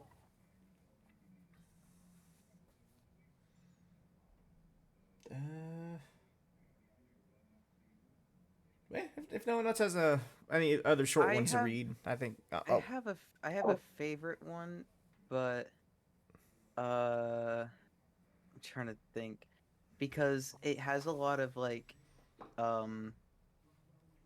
chat room in it, and I'm like, I don't know how good that would read. That's It's my most favorite one. I mean, we can always take a look at it for like when we prepare for a future one. Yeah.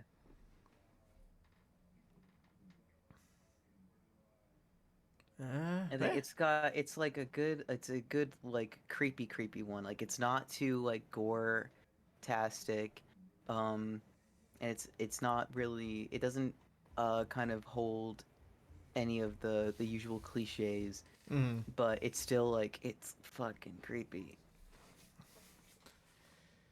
All it's missing is pasta. Ah, no pasta. I tried to eat my pasta, but it's too spicy. It hurt. Oh. God, I didn't Oh. expect it to be that spicy. Good lord. No, I love spicy noodles, and when I tried it, it was so much. I got maybe halfway through it though. Yeah, because we have this other like spicy noodle bowl thing at Target. And it was actually pretty like decently spicy, but it wasn't like too bad. Like I didn't feel bad after eating it. Hmm. But this, like, good lord, I took one bite and now my tummy hurt. That's too much. Yeah.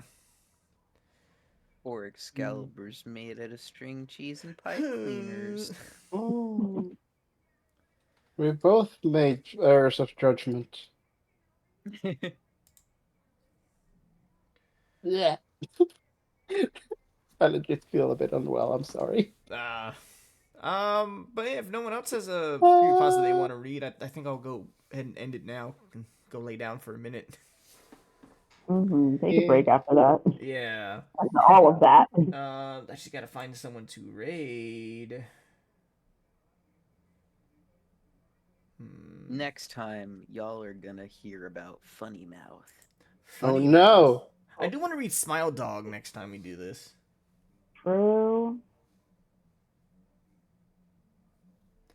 Let's see, I like who was I alive like that I it's regularly by talked to? the same guy who did Abandoned by Disney. I think Abandoned by Disney is like the worst thing that he's written. Everything else that I Well, it read can't from be as him, bad as that Jeff the Killer story I read.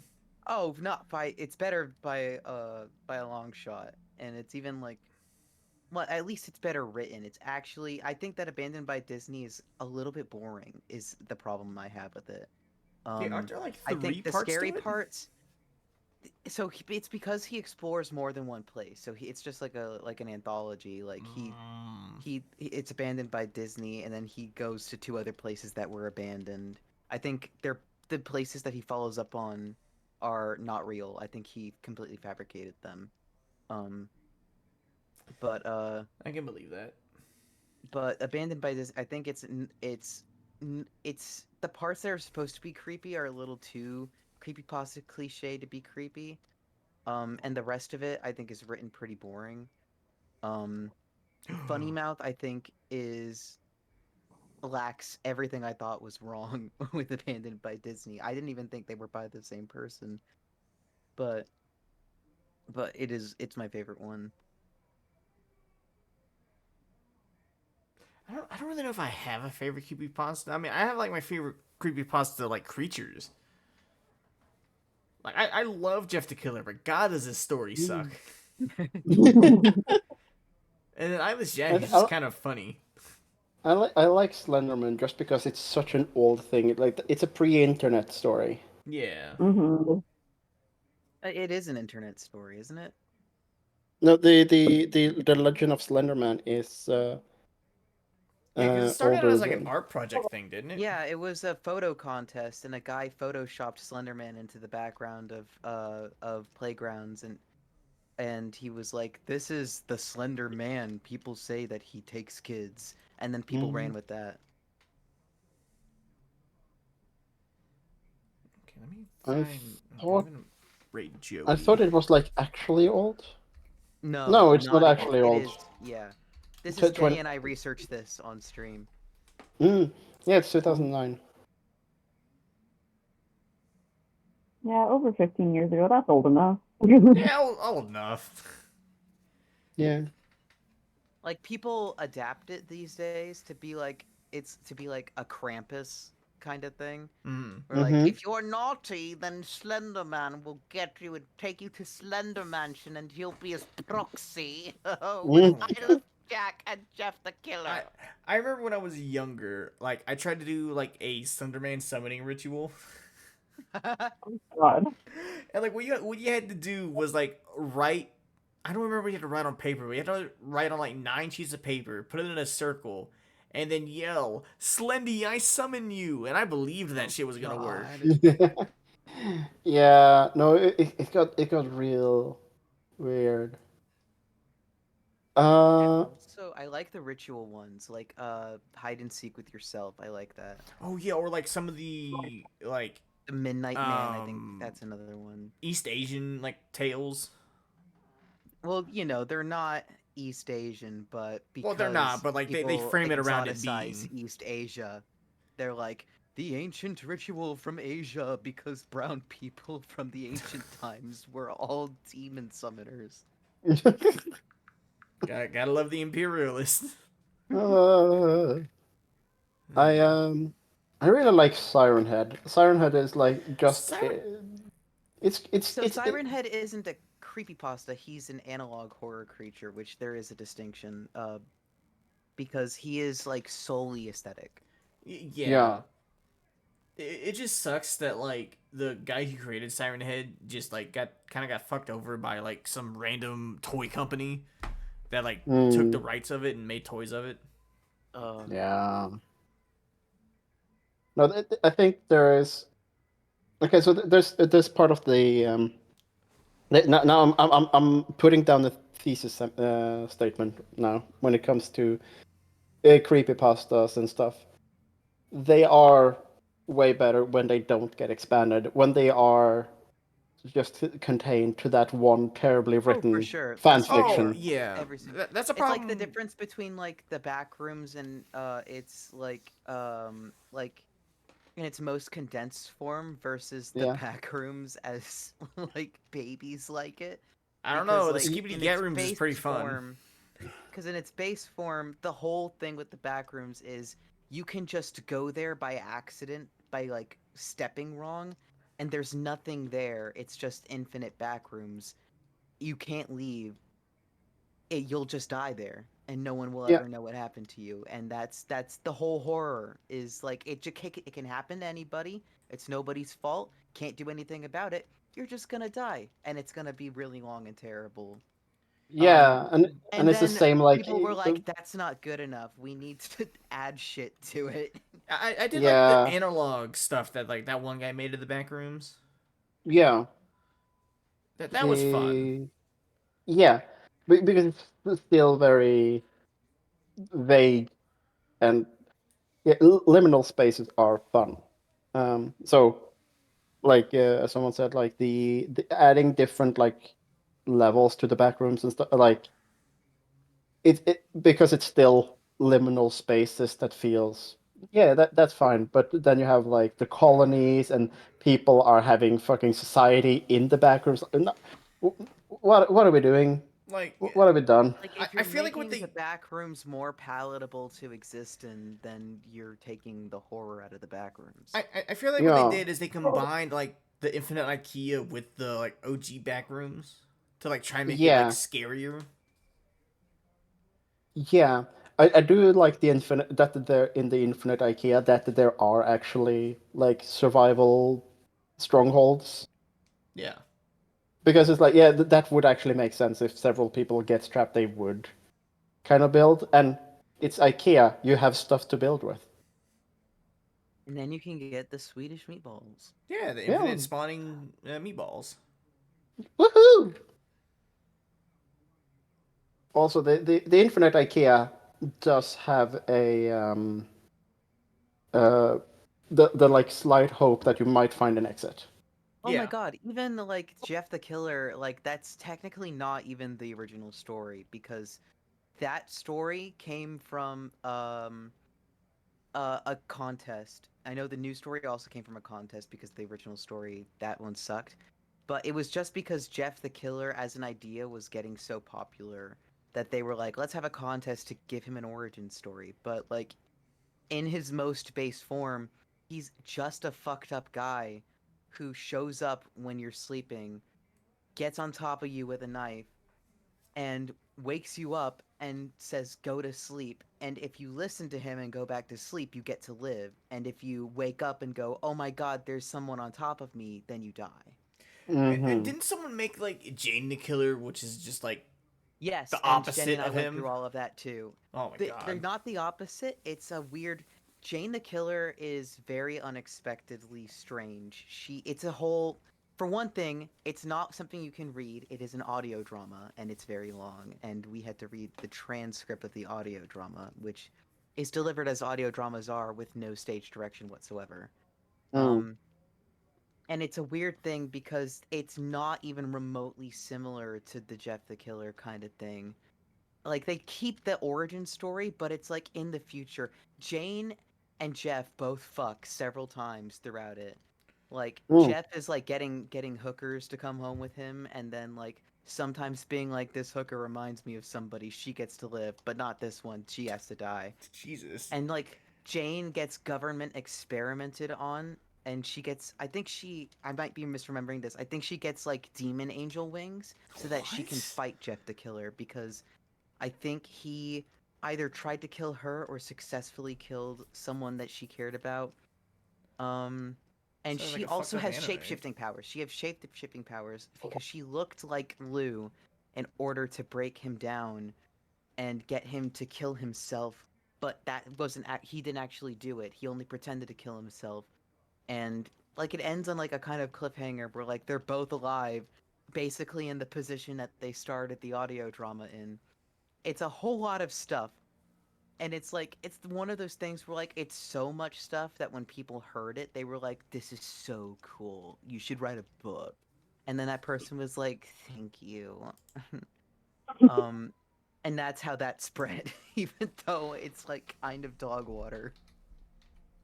It was injected with liquid hate. That's it.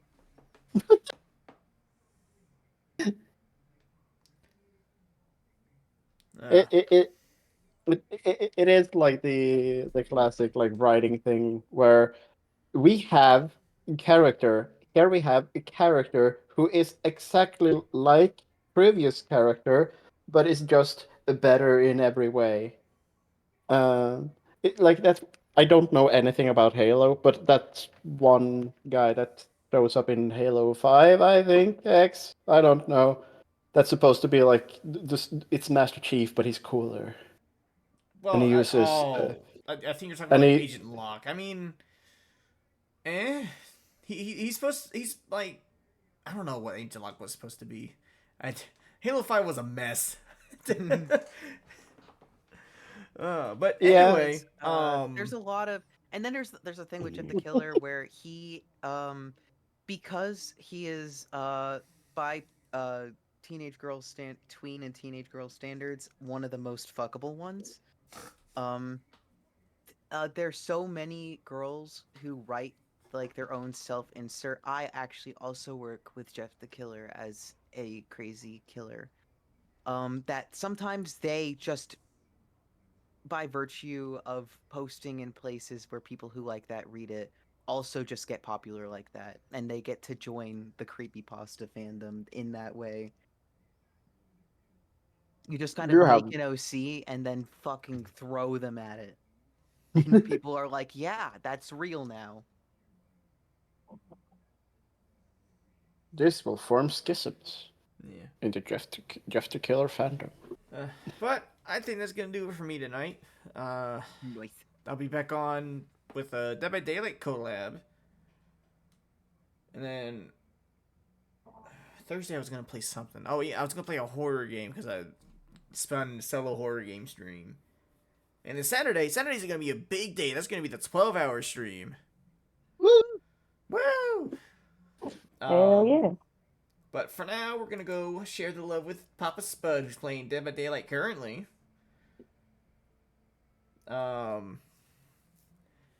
And so until then, I'll see all you fine lovelies tomorrow.